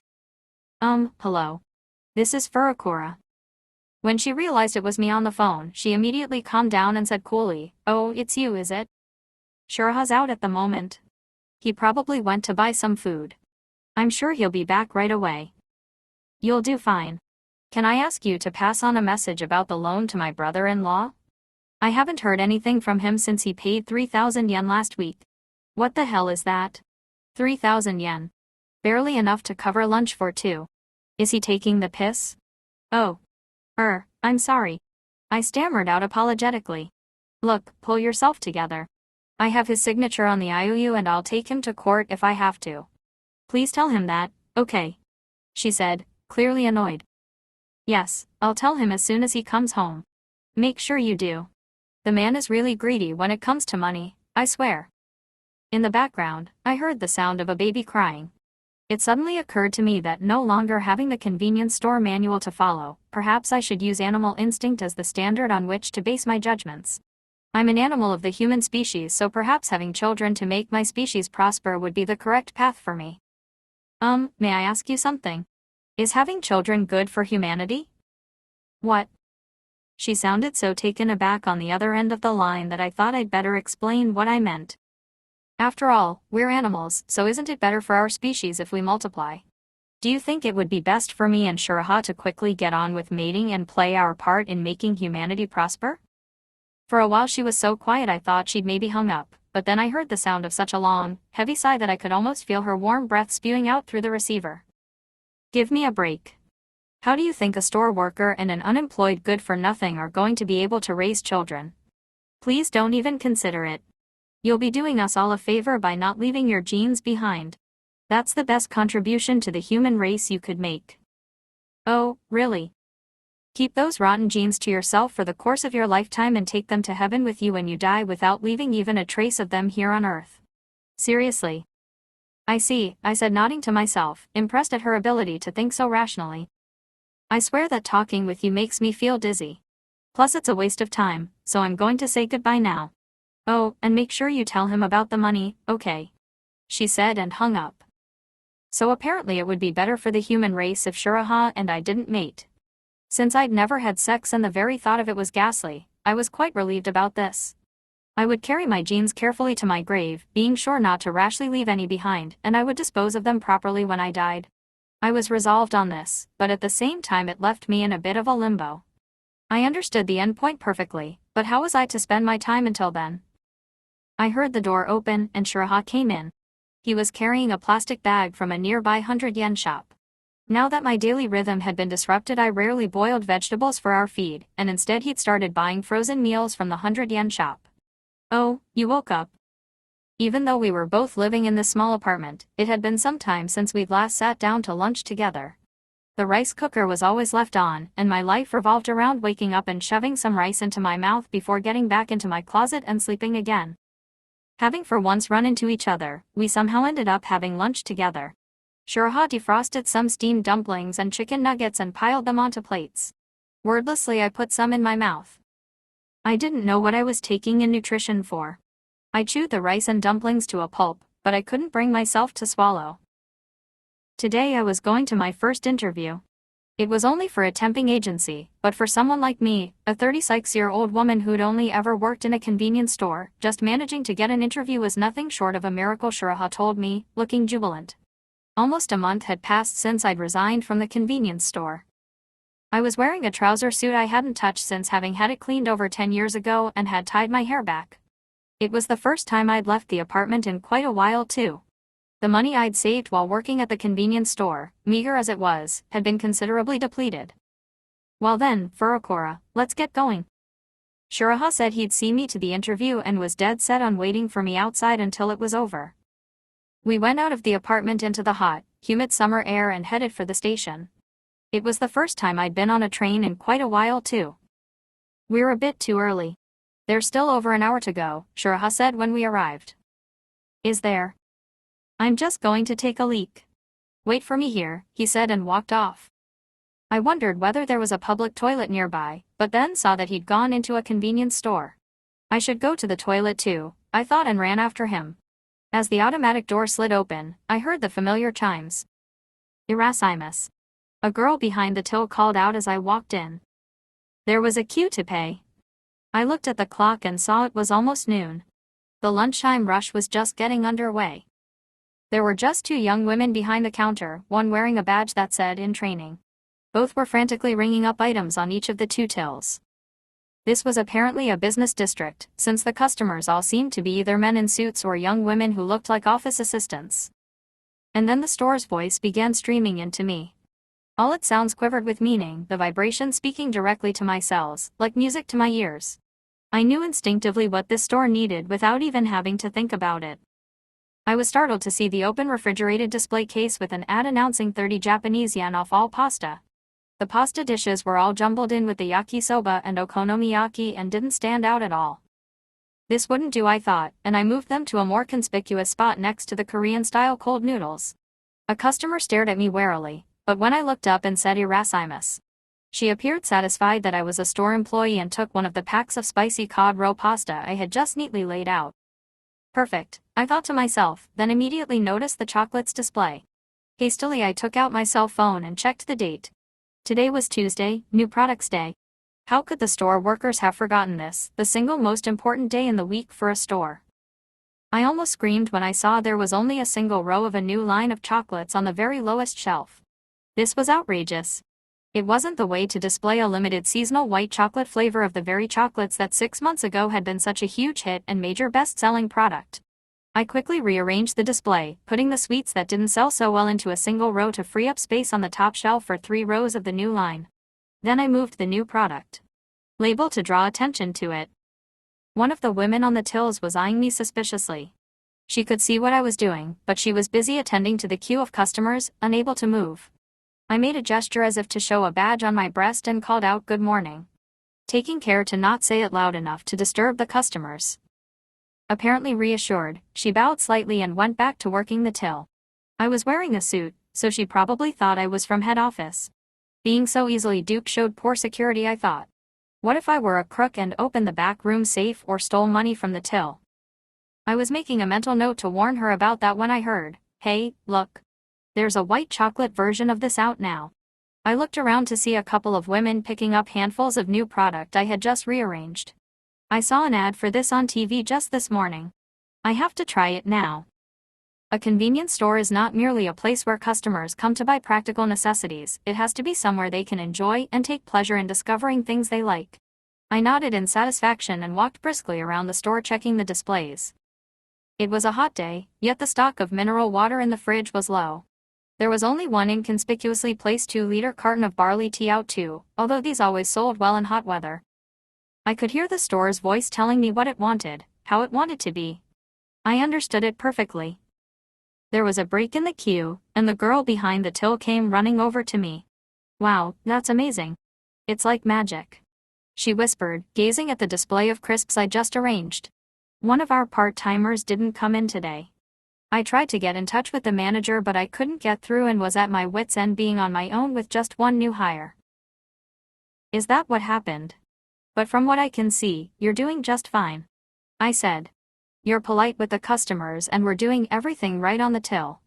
Once the lunchtime rush is over, be sure to put out some nice cold drinks. And now that it's so hot, you'd better rearrange the ice cream cabinet. Refreshing ice pops sell really well in this weather, so you'll need to put out some more of those. And the sundry shelf is a bit dusty. Take everything off it and give it a good clean." I couldn't stop hearing the store telling me the way it wanted to be, what it needed. It was all flowing into me. It wasn't me speaking. It was the store. I was just channeling its revelations from on high. Yes, I'll do that, the girl said, her voice absolutely trusting.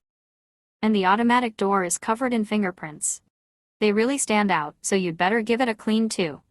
Also, you have a lot of women customers, so you should put a wider variety of cellophane noodle soup dishes out. Please be sure to tell the manager. And also, I was still relaying the store's voice to the store worker when someone shouted, "What the hell's going on here?" and grabbed my wrist. It was Shuraha, who had just come out of the bathroom. "Excuse me, but what appears to be the problem?" I responded reflexively, as if to a customer.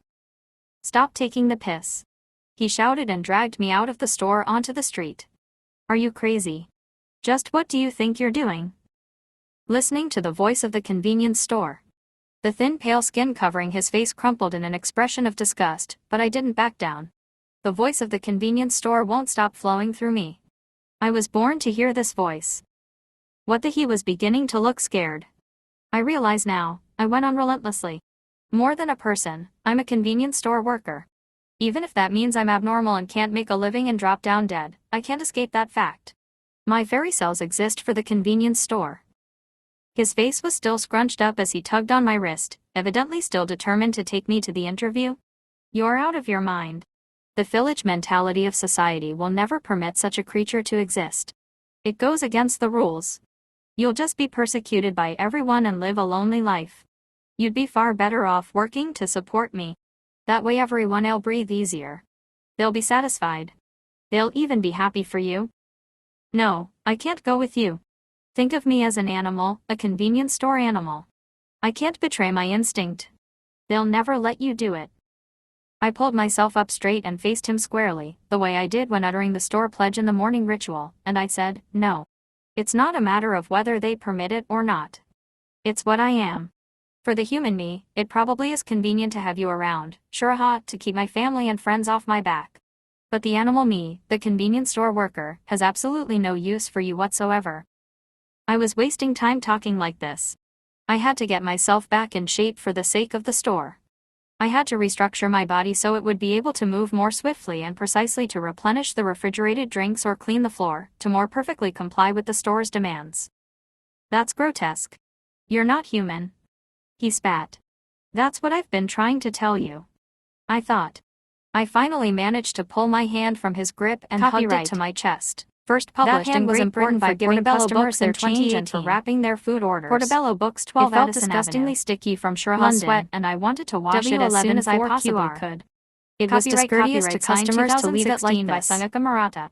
"You'll regret this." I could distinctly feel all my cells stirring within my skin as they responded as he walked off to the music reverberating on the other side of the glass. I took my mobile out of my bag. First I needed to call the company that was interviewing me to tell them I wouldn't be attending because I was a convenience store worker. And then I had to find a new store to work in. I caught sight of myself reflected in the window of the convenience store I'd just come out of. My hands, my feet, they existed only for the store. For the first time, I could think of the me in the window as a being with meaning. Erasmus. I thought of the window in the hospital where I first saw my newborn nephew. Through the reflection a bright voice resembling mine rang out. I could distinctly feel all my cells stirring within my skin as they responded in unison to the music reverberating on the other side of the glass.